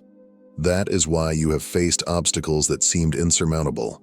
That is why you have endured betrayals that cut deep. That is why, even when you tried to walk in peace, opposition arose against you from unexpected places. But here is the truth your enemies have overlooked. God has seen it all. Every scheme, every whispered lie, every attempt to break you. He has taken notice. He has heard the words spoken against you in secret. He has watched as they celebrated your struggles, convinced that they had succeeded in bringing you down. What they do not understand is that the very trials they hoped would destroy you were the ones strengthening you. Every hardship made you wiser. Every betrayal taught you discernment. Every setback positioned you for a greater comeback. And now, tonight, the tables are turning. The same ones who laughed at your pain will soon witness something they never expected: the judgment of the Almighty. The wrath of the living God is moving against those who have mocked His anointed. They thought they had gotten away with their wickedness, but they failed to recognize that God's justice is never delayed. It is only perfectly timed. They sowed destruction, and now they will reap it. They set traps for you, but now they will fall into their own snares. They dug pits for your downfall, but those very pits will become their own graves. Chosen one, stand still and watch. You do not need to retaliate. You do not need to defend yourself. The battle is not yours. It belongs to God. He has already decreed their fate, and His judgment is swift and unstoppable. What is coming for them cannot be escaped. And as they fall, you will rise. As they crumble, you will be elevated. What they meant for evil, God is turning for your good. This is the season where divine justice will be served. The enemies of the chosen ones will finally learn the painful lesson they never expected. Never touch what belongs to God. There is no position more perilous, no fate more terrifying, than standing on the wrong side of God's judgment. He is merciful, slow to anger, and abounding in grace, yet He is also a God of justice. For a season, He allows the wicked time to repent, to turn from their evil ways, to seek forgiveness. But when they harden their hearts, when they continue in deception and refuse correction, His patience does not equate to inaction. The moment His judgment is set into motion, it is like a consuming fire, unstoppable, unrelenting, and absolute. Your enemies thought they were untouchable. They walked in arrogance, convinced that their deceit, manipulation, and hidden schemes would protect them forever. They mistook God's silence for indifference, never realizing that He was simply giving them a chance to change. They believed their wealth, influence, and carefully crafted lies would shield them from the consequences of their actions. They assumed they had escaped justice, that they could continue to move in darkness without fear of exposure. But what they failed to understand is this: God's justice is never late. It is only perfectly timed. He allows the wicked to build themselves up, only so that when they fall, it is from a height so great that their destruction becomes undeniable. And now, that time has come. Some of them will face immediate consequences as everything they place their trust in begins to crumble. Watch carefully, and you will see how suddenly their downfall begins. Some will lose everything overnight: the wealth they boasted in, the status they used as a weapon, the security they thought was unshakable. It will all be taken from them in an instant. The very foundation they stood upon will collapse beneath them. Some will be exposed. Their carefully hidden secrets, the lies they told, the sins they committed in darkness, all will be dragged into the light for all to see. The masks they wore will be torn away, and the world will witness them for who they truly are. Some will experience turmoil, consumed by their own wickedness. The guilt, the fear, the weight of their own actions will begin to eat them alive. Their minds will become restless, tormented by the very things they once thought were hidden. They will find no peace, no escape. No way to silence the voice of judgment echoing in their souls. Some will cry out for help, but no one will answer. The same people they once manipulated, the same allies they conspired with, will abandon them. They will reach out, desperate for support, for someone to rescue them from the storm. But they will find themselves completely alone. Everything they plotted against you will return upon their own heads. The very weapons they crafted in secret will turn against them. The pit they dug for you, they will fall into it themselves. The traps they set for your destruction will become the snares that ensnare them. But here is what you must remember, Chosen One. This is not your battle to fight. You do not need to lift a finger. You do not need to seek revenge. You do not need to explain yourself, argue, or try to prove anything. God Himself has already decided their fate. His justice is in motion, and nothing can stop it. Stand still and watch. What is about to unfold is not an accident. It is divine retribution. And as their world falls apart, yours will rise. As they stumble, you will walk forward in strength. Their downfall is not your concern. Your focus must remain on the path God has set before you. For too long, they believed they could act without consequence. But now, God has had enough. His judgment has arrived, and those who oppose His chosen ones are about to learn the most painful lesson of all. No one stands against God and wins. Chosen One. As you step into this season of divine justice and elevation, your role is not to avenge yourself or to dwell on the downfall of those who wronged you. God does not need your help in carrying out judgment. Your focus must remain on Him, your purpose, and the blessings that are on the horizon. Do not look back. Do not be distracted. Stay aligned with His will. First, do not interfere with what God is doing. It may be tempting to reach out, to offer comfort, or even to warn those who betrayed you.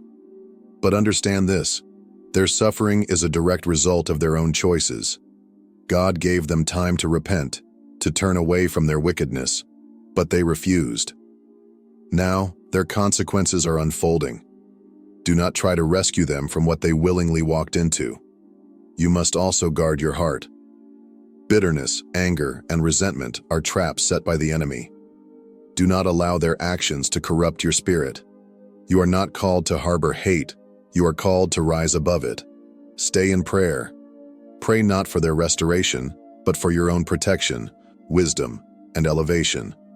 Ask God to keep your heart pure and your focus strong as He leads you into a greater season of favor. Be cautious. Not everyone deserves a second chance in your life. Some of those who betrayed you will return, desperate and broken. They will come with tears, with apologies, with words that sound sincere.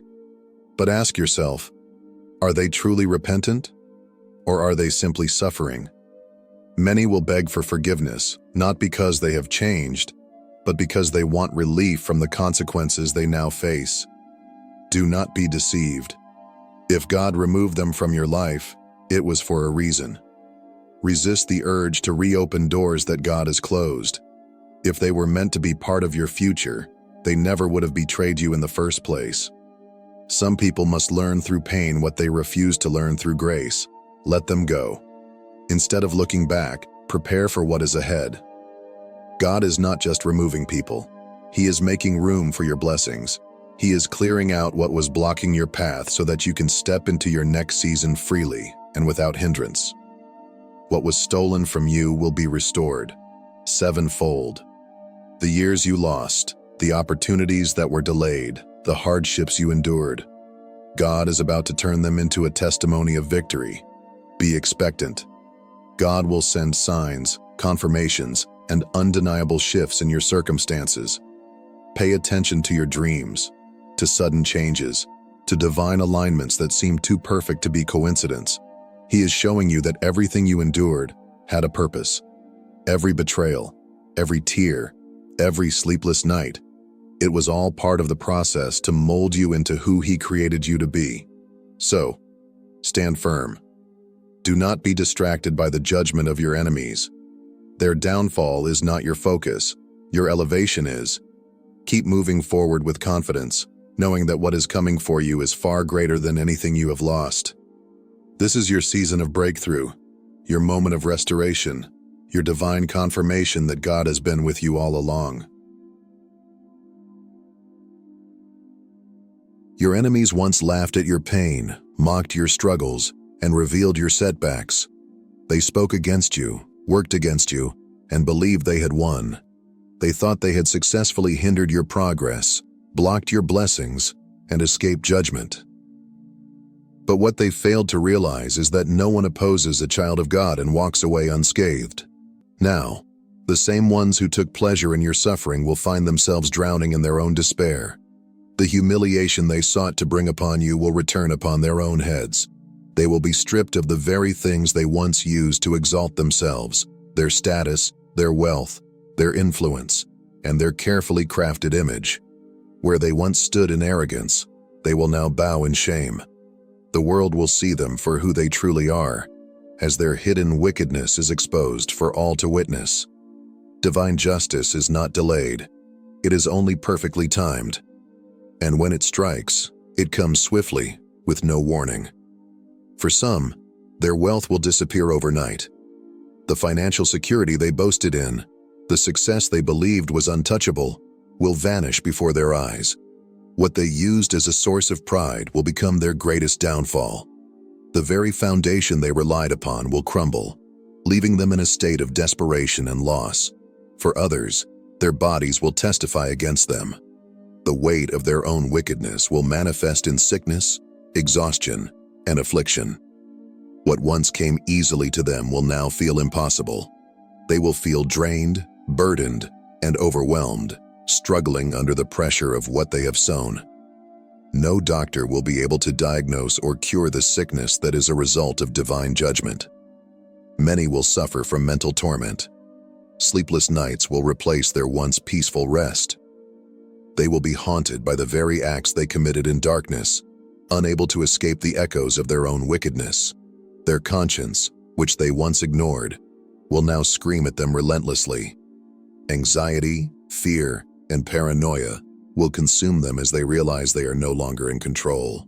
Worst of all, they will be abandoned.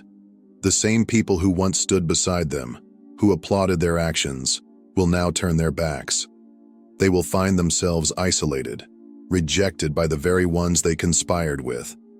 Their alliances will shatter, their relationships will crumble, and they will come to understand the true loneliness of walking outside of God's grace. But chosen one, this is not karma. This is not mere coincidence. This is divine justice. It is the law of the Almighty.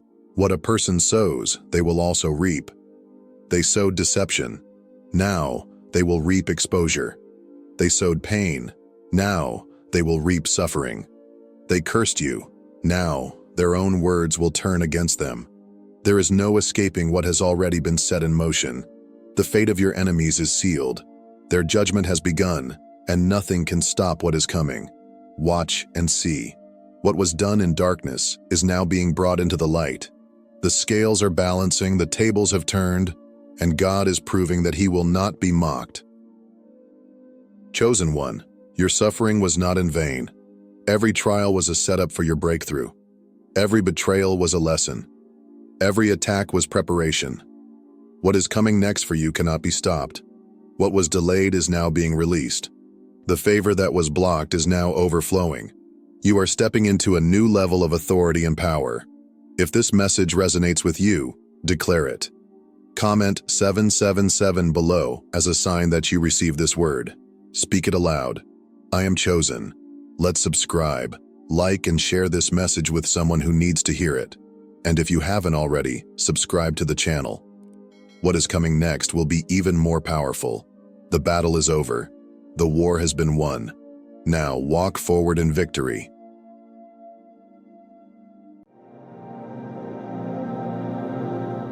There comes a moment in every soul's journey when the noise of the world fades just long enough for the voice of truth to whisper through. Maybe it comes through a question you can't shake, a dream that won't let go, or a quiet nudge in your spirit that whispers, "There's more to you than what you've been told." You may not have always been able to name it, But deep within you, you've always felt it, this undeniable sense that you are different, destined for something greater. But for as long as you've sensed it, others have tried to dim that light, to bury your brilliance, to make you doubt the very essence of your soul. Why? Because they saw your light before you did, and they feared what might happen if you saw it too. This is not just a message, it's a spiritual awakening, a revelation hidden for generations, a divine call written into your DNA, placed there by the one who created you before the foundations of the world. And now, it's time you remembered who you really are. From the very first breath you drew, something about your presence was different. You may not remember it clearly, but the atmosphere around you shifted, almost as if the heavens themselves paused to mark your arrival. You were born not just into a family or a culture, but into a divine timeline where your life would serve a higher purpose. While others were learning to crawl and play, you may have felt an unusual stillness in certain moments, an inner awareness that made you observe more deeply than a child your age should. These weren't simply personality quirks or chance experiences. They were early echoes of something sacred woven into your spirit. Long before you could articulate your thoughts, you sensed something invisible watching over you, calling you forward, whispering truths that only your heart could hear. You didn't choose this awareness. It was chosen for you.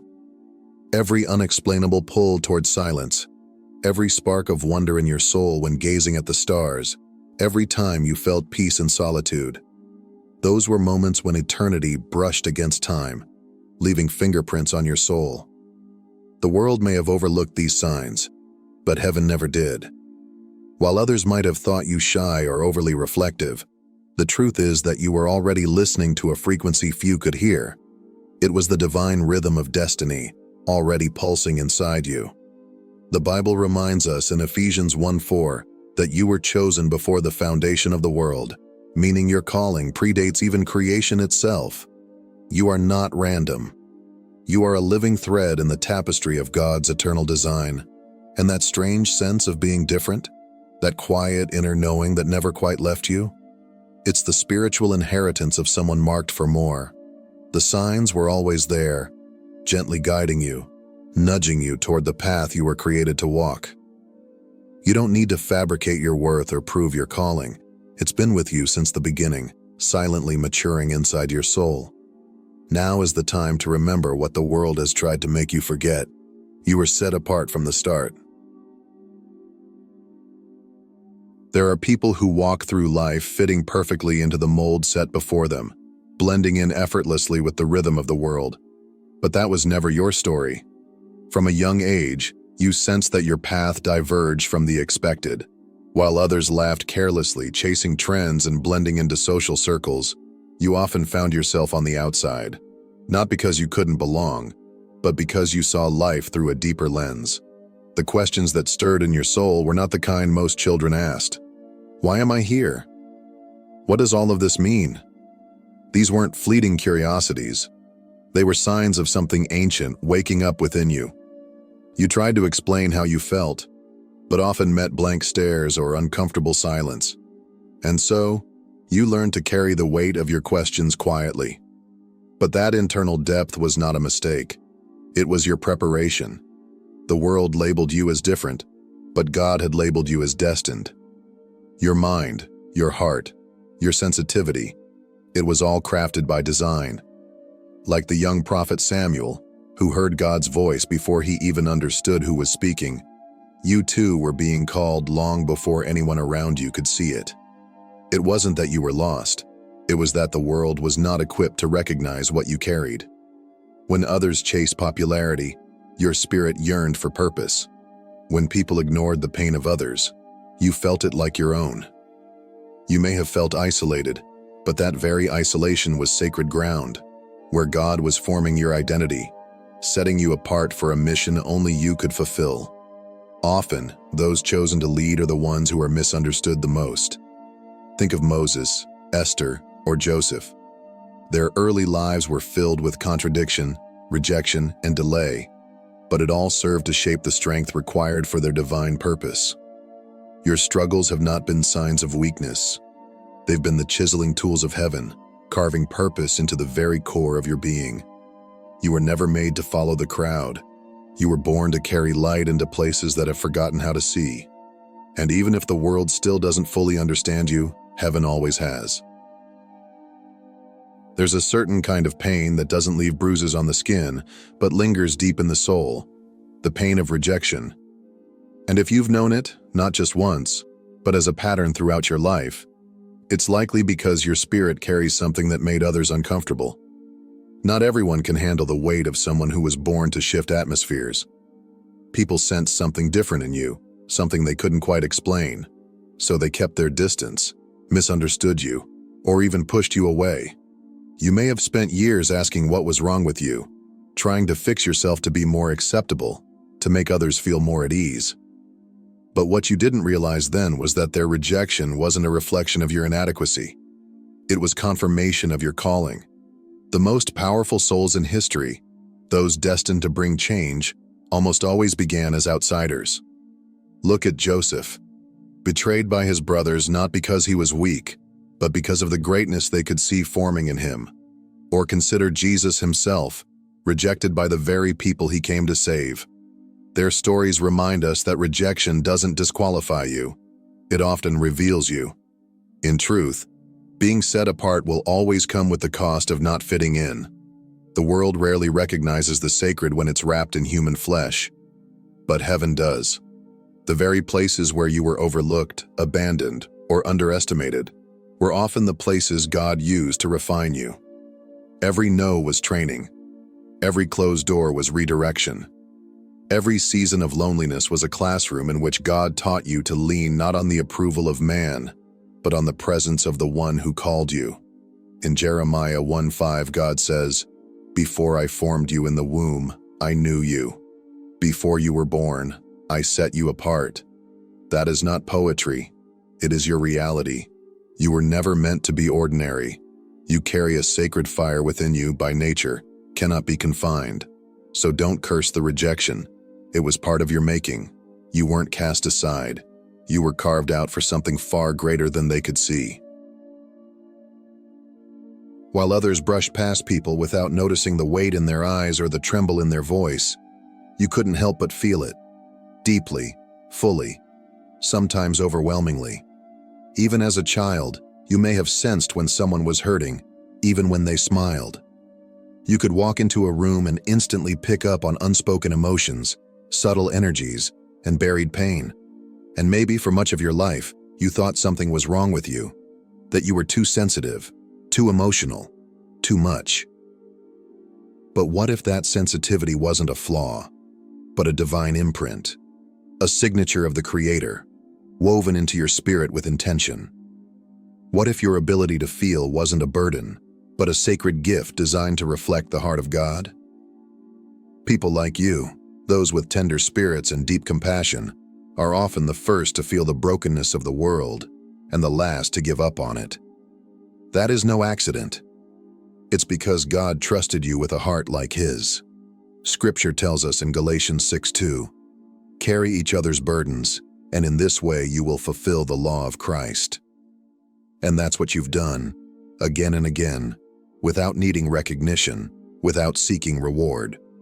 You were the one people turned to in silence, because your presence spoke safety.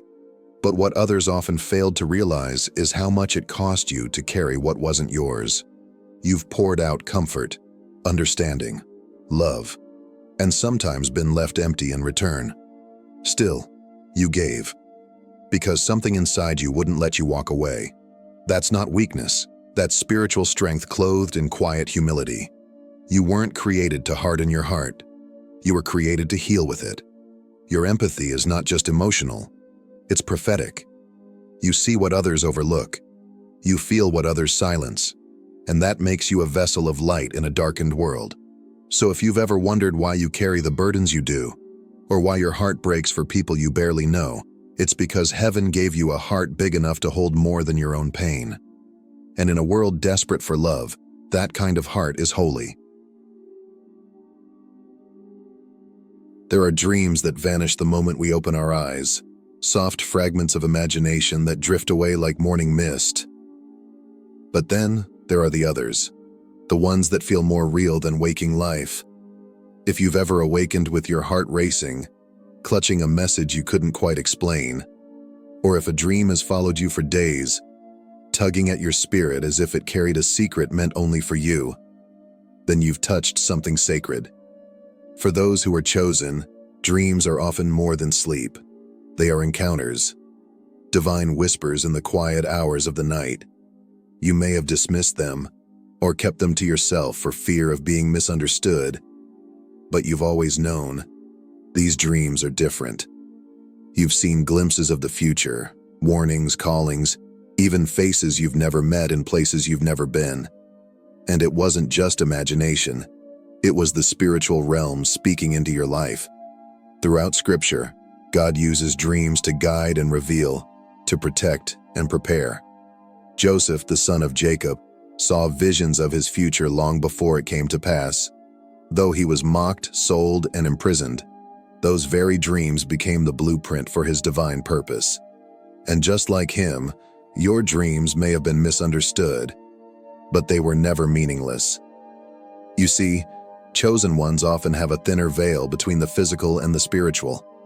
Your sleep doesn't disconnect you. It connects you to something higher. When the world grows quiet, heaven speaks. The Bible reminds us in Joel 2:28, "Your sons and daughters will prophesy, your old men will dream dreams, your young men will see visions." God has always used dreams to deliver divine instruction, and He still does. The question is, are you listening? Perhaps you've had dreams that felt too powerful to ignore, too alive to forget. Maybe you've even seen events unfold that you once only dreamed about. That's calling. It's preparation for a destiny that stretches far beyond what your waking mind can comprehend. So the next time you close your eyes and feel yourself swept into something larger than life, don't brush it off. God may be speaking, preparing you, inviting you to remember what your soul already knows. Your dreams are more than visions. They are keys to your purpose. There have been times in your life when something invisible stepped in to protect or guide you. Moments you didn't fully notice at first. A delay that frustrated you at the time, but later spared you from danger. A closed door that protected you from a heartbreak you didn't see coming. A narrow escape, a sudden opportunity, a peace that surrounded you in the middle of chaos. These moments weren't luck. They weren't coincidence. They were proof that you've been shielded by a presence far greater than you realized. While you were busy questioning your worth or wondering if anyone truly saw you, heaven was already moving on your behalf. God's hand was there in the shadows, redirecting, rerouting, preserving. And not just once, but again and again. If you look closely, you'll see the pattern. Divine fingerprints all over your journey. You've walked through fire and somehow didn't burn. You've faced storms and came out with a strength that even surprised you. These aren't just survival stories. They're signs.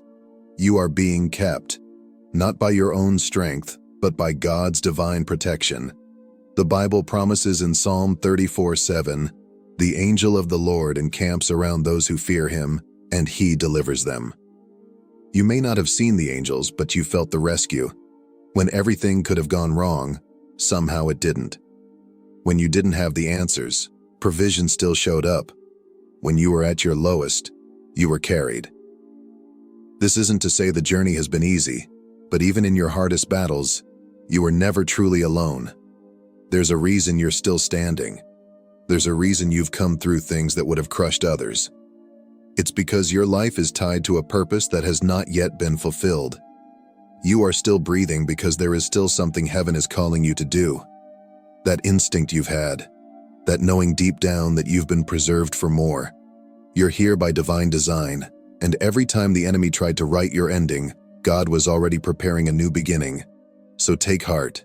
You are protected, not because you're lucky, but because you're chosen. And the one who calls you will never stop covering you. There's always been something inside you that resisted the pull to follow the crowd. Even when it would have been easier to blend in, to agree, to stay quiet, something in your spirit whispered, "This isn't your way."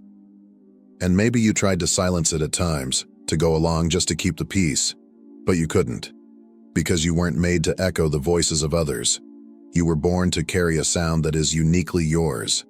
From the very beginning, leadership has been in your bones, not in the form of control or titles, but in the quiet courage to walk a different road. Chosen ones are rarely the loudest in the room, but they carry a presence that shifts the atmosphere. And that's why you've often felt misunderstood. You weren't ignoring the rules. You were born to rewrite them. The world celebrates those who conform, who fit into systems, who maintain the status quo.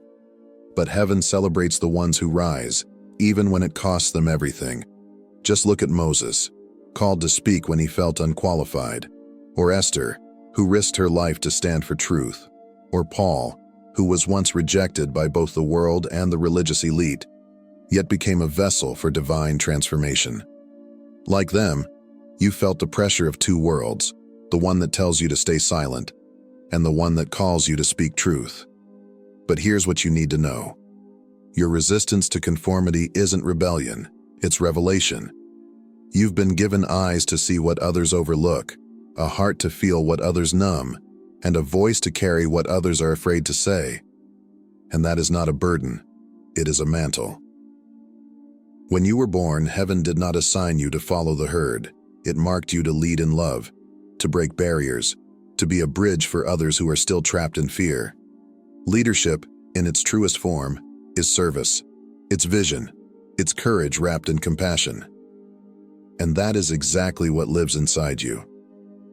So if you've ever wondered why you feel out of step with the world around you, it's because you weren't meant to march to its rhythm. You were designed to set a new one. From the time you were young, your mind seemed wired differently. While others accepted the world as it was, you couldn't help but ask why. Why do we exist? What is our purpose? Who is God, really? These weren't just random thoughts. They were quiet invitations from heaven, placed deep within you. Your curiosity has always been more than intellectual. It's been spiritual. It tugged at you when you stared at the stars, when you read stories of miracles, or when you sat in silence and felt there had to be more. There's always been a hunger in you to understand the bigger picture, to find the deeper meaning behind things others take for granted. And that hunger? It's not a flaw. It's a flame, a sign that God has called you to search for what's hidden from plain sight. Proverbs 25:2 says, "It is the glory of God to conceal a matter. To search out a matter is the glory of kings." In other words, God hides truth like treasure, and those who are drawn to seek it are walking in royal purpose. Your need to question, explore, and understand has always been a compass, pointing you toward your divine calling. Others might have misunderstood your searching nature. Some may have dismissed you as too intense or too philosophical. But you were never asking shallow questions. You were reaching for something eternal. Think of Solomon, who didn't ask God for wealth or power, but for wisdom, and because of that, he was given more than he could have imagined. What if your questions are preparing you for that same kind of divine outpouring? You see, curiosity like yours is not common. It's a sign. A sign that God is drawing you closer, revealing layer by layer the purpose he planted within you long ago. So don't silence your wonder. Don't dull your hunger for truth. It's through that very desire that God will continue to lead you, not just to answers, but to the deeper revelation of who you truly are in him. And now, the truth has found you, maybe for the first time, or maybe as a gentle reminder of what your spirit has always known. You were never forgotten. You were chosen. Every moment of pain, every question that wouldn't go away, every time you felt different or out of place, it was all part of the preparation for something greater. Your story is not one of accident, but of intention. You have been protected, preserved, and awakened for a purpose far beyond what you can yet imagine. The signs have been there all along, guiding you, shaping you, calling you closer to the truth of who you really are. This is just the beginning of your journey back to your divine identity. a journey not walked alone, but alongside others who are awakening too. If this message has stirred something deep inside you, if it brought peace, clarity, or the sense that you've finally been seen, then I want to thank you. Thank you for showing up today. Thank you for listening with your heart. If you feel called to walk this path with us, I warmly invite you to subscribe to this channel. Join a growing community of souls who, like you, are ready to rise into their calling. Your voice, your presence, your light, it matters here. And together, we'll continue to uncover the purpose, power, and promise that God has placed within each of us. Don't forget to like this video and share it with someone who may need this reminder today. You never know how your simple act of sharing could become the spark that ignites someone else's awakening. Until next time, stay grounded in truth, walk boldly in purpose, and may God's peace go with you always.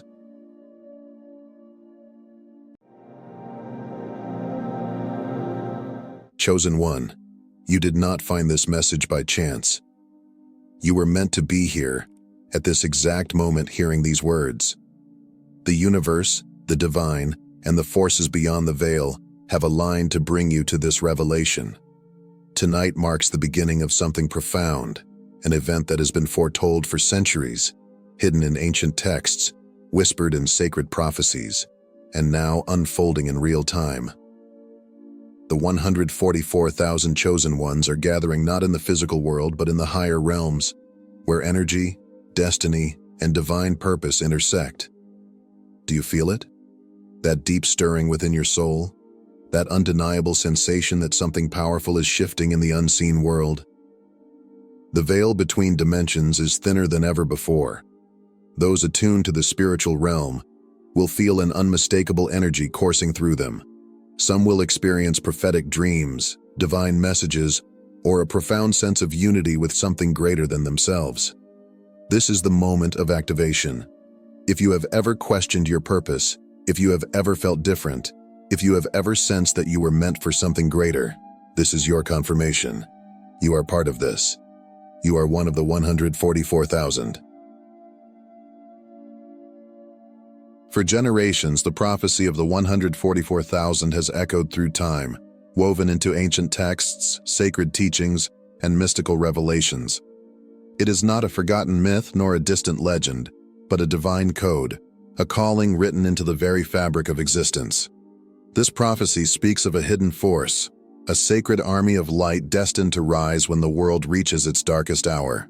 Their purpose is not conquest nor destruction, but awakening, a great unveiling of truth that will shatter the illusions that have bound humanity for ages. Throughout history, many have encountered this number in religious scriptures and esoteric teachings, yet few have grasped its true significance. Some believe it represents a literal group of souls, predetermined from the beginning of time. Others see it as a symbolic force, a vast collective consciousness awakening to its divine purpose. But the truth runs deeper than mere numbers or abstract interpretations. The 144,000 are not just a statistic, they are a movement, a force of transformation, a beacon of divine energy radiating across the spiritual realms. Unlike the rulers of this world, they are not chosen based on material wealth, social status, or earthly power. They are not recognized by crowns, titles, or possessions. Instead, they are marked by the strength of their spirit, the purity of their mission, and their unshakable connection to the divine. They are the ones who have endured lifetimes of trials, facing adversity, rejection, and solitude, only to emerge stronger, wiser, and more resolute. Every hardship they have faced was not a punishment, but a preparation. Their souls have been forged in the fires of experience, their wisdom carved from the depths of struggle. If you have felt a deep sense of purpose beyond the mundane, if you have always sensed that you were different, if you have carried within you an unshakable knowing that you were meant for something greater, this is your confirmation. You are not here to blend in with the many. You are here to lead. The world is asleep, ensnared in illusions carefully woven to suppress the truth, and the time has come for the chosen to rise. The moment of awakening is now. The 144,000 are stepping into their divine mission, and if these words resonate within your soul, it is because you are one of them. The prophecy is unfolding, and you are an essential part of it. From the moment you took your first breath in this world, you knew you were different. There was something within you, an awareness, a knowing, that set you apart from those around you. While others moved through life unquestioning, accepting the world as it was presented to them, you saw beyond the surface. You sensed things before they happened, felt energies others ignored, and recognized the illusions that kept people trapped in a false reality. Even as a child, you may have felt like an outsider, as though you were walking through life with a purpose you could not yet fully comprehend. Your journey has not been an easy one. Throughout your life, you may have experienced moments of deep isolation, times when you felt disconnected from the world around you, as if searching for something you could not name. You have faced struggles that tested your spirit, battles that pushed you to the brink, and challenges that seemed insurmountable. But none of it was without reason. Every hardship, every pain, every moment of doubt was part of a greater preparation. The fire you walked through was not meant to destroy you. It was meant to refine you, to awaken the power within you, and to shape you into the being you were always meant to become. You were never meant to conform to the patterns of this world. You were never meant to follow the path of the many. The unease you have felt, the questions that have burned in your mind, the pull towards something greater, these were not coincidences. They were signs, reminders of your true nature, clues leading you to this very moment. And now, that moment has arrived. Tonight, the next stage of your awakening begins. The 144,000 are being activated. And if you are reading this, you are part of that divine calling. The energy is shifting. The veil between worlds is thinning, and those who are ready will feel it in their very core. This is the time for the chosen to rise, to embrace their mission, and to step fully into the light of their destiny. You were never meant to stay in the shadows. You were meant to shine. And now, the world is waiting. This world is not what it appears to be. Beyond the veil of ordinary life, beneath the illusions of daily existence, an ancient battle has been raging since the dawn of time. It is not a war fought with swords, guns, or earthly weapons, nor is it confined to physical battlefields. It is a war for the very soul of humanity, a relentless struggle between light and darkness, truth and deception, freedom and enslavement.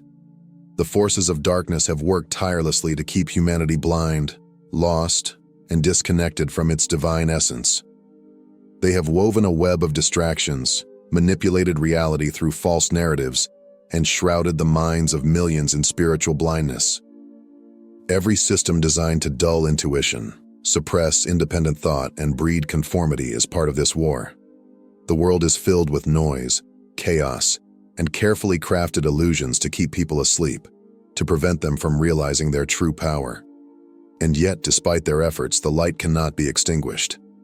The darkness fears the light, for it knows that once the truth is revealed, its hold will weaken. That is why those who carry the divine spark, the 144,000, have faced such immense trials. Have you ever wondered why your life has been filled with struggle, why you have endured betrayals, rejection, and obstacles that others seem to escape? It is because the darkness recognized you long before you recognized yourself. It saw the power within you, the potential for awakening, and sought to break you before you could rise. But it has failed. Despite every hardship, every attack, every attempt to silence you, you are still here. And tonight, as the 144,000 unite, the forces of darkness will tremble. The time of their control is coming to an end. The energy is shifting, and those who are ready to embrace their divine calling will feel it deep within their souls. This is the moment of reckoning, the turning point in the spiritual war. The awakening of the chosen is not just a possibility, it is an unstoppable force, and as the light rises, the grip of darkness will crumble. Tonight is unlike any other night. Beneath the surface of ordinary existence, beyond the limits of human perception, something profound is unfolding in the spiritual realm. This is not a moment bound by time or geography. It is a convergence of souls, a sacred alignment where the chosen ones are drawn together through an unseen force that transcends the physical world. Though separated by distance, they are united in energy, in purpose, in divine resonance. As this gathering takes place, the veil between worlds will thin, and those attuned to the shift will experience its effects in ways both subtle and undeniable. Some will feel an overwhelming sense of peace, as if a heavy burden they have carried for lifetimes is suddenly lifted. Others will be struck by a surge of energy, an electrifying pulse moving through their being, awakening dormant aspects of their soul. Prophetic dreams may come, visions of what is to unfold, flashes of divine insight revealing knowledge long hidden from the conscious mind. Some will see patterns of light, symbols not meant for the eyes but for the soul to understand. For many, the most powerful sensation will be an unshakable sense of unity. The loneliness, the isolation that has accompanied their journey will fade into the realization that they have never truly been alone. They are part of something vast, something eternal, something far greater than they ever imagined. And in that moment of recognition, fear and doubt will dissolve, replaced by a deep knowing, a certainty that they are exactly where they need to be, stepping fully into their divine purpose. This is not a night of chaos or confusion. It is a night of alignment, of divine order, of prophecy unfolding before our very eyes. The forces of darkness have worked tirelessly to prevent this awakening, to keep the chosen ones disconnected, distracted, and doubting their own power. But tonight, their efforts will fail. The 144,000 are rising, and the shift they bring will send ripples through every plane of existence. This is the moment the darkness has feared, and it is only the beginning. The time has come. The sacred alignment is unfolding, and the spiritual realm is calling you to step fully into your divine purpose. But to receive the energy of this transformation, you must be prepared. You cannot enter this moment carrying the weight of distractions, doubt, or fear. Your mind must be clear, your spirit open, and your heart ready to embrace what is coming. Begin by cleansing your energy. The world is filled with heavy frequencies, fear, anger, and doubt that cloud the mind and weaken the soul. These energies are designed to keep you disconnected from your higher self. Release them. Let go of anything that no longer serves you. Take a deep breath, center yourself, and allow the light to fill every part of your being. Meditation, prayer, or even quiet reflection will help realign you with the divine flow. Next, disconnect from distractions. The noise of the world, the endless chaos, the demands, the illusions are meant to keep you asleep. But tonight, silence is your ally. Turn off external distractions. Step away from anything that pulls you from your inner truth. Find stillness. The spiritual realm is speaking, and only those who are truly listening will hear its call. As you prepare, ground yourself in truth. The forces of darkness will try to shake your faith, whispering confusion and doubt into your mind. They want you to question your worth, to wonder if you are truly meant for this mission. But understand this: you would not feel the call if you were not chosen. This alignment is not accidental. It has been orchestrated since before time, and you are exactly where you are meant to be. Stand firm in knowing. Raise your frequency. Fear, negativity, and doubt will lower your vibration and block the divine energy trying to reach you. Do not allow darkness to take root. Protect your energy, surround yourself with light, and elevate your consciousness. The higher your vibration, the more deeply you will connect with the awakening taking place. Speak it into existence. Write it down. Set a clear intention. I am ready. I step fully into my divine mission. I embrace my purpose without fear. Words have power, and when spoken with conviction, they shape reality. The moment is here. The alignment is happening. You must step forward with confidence, for this is the night that will change everything. Tonight is not the conclusion of your journey. It is the beginning of something far greater. The alignment you have stepped into will shift everything, awakening a power within you that has long been waiting to rise. From this moment forward, you will no longer see the world as you once did. The illusions that once clouded your vision will dissolve, revealing truth with a clarity you have never known before. A deeper sense of purpose will settle within you, guiding your every step with unwavering certainty. But with this awakening comes responsibility. Your mission is not to force change upon others, but to embody the light so powerfully that those who are ready will awaken simply by witnessing your truth. You are a guide, a beacon in a world that has long been shrouded in darkness. Your existence alone, the way you carry yourself, the strength of your spirit, will be enough to stir something within those who are seeking. You do not need to convince, debate, or demand. Your presence will do the work. Yet, be prepared, the forces that have worked to keep humanity blind will not surrender easily. Now that you have stepped into your power, the forces of deception will try harder than ever to silence you.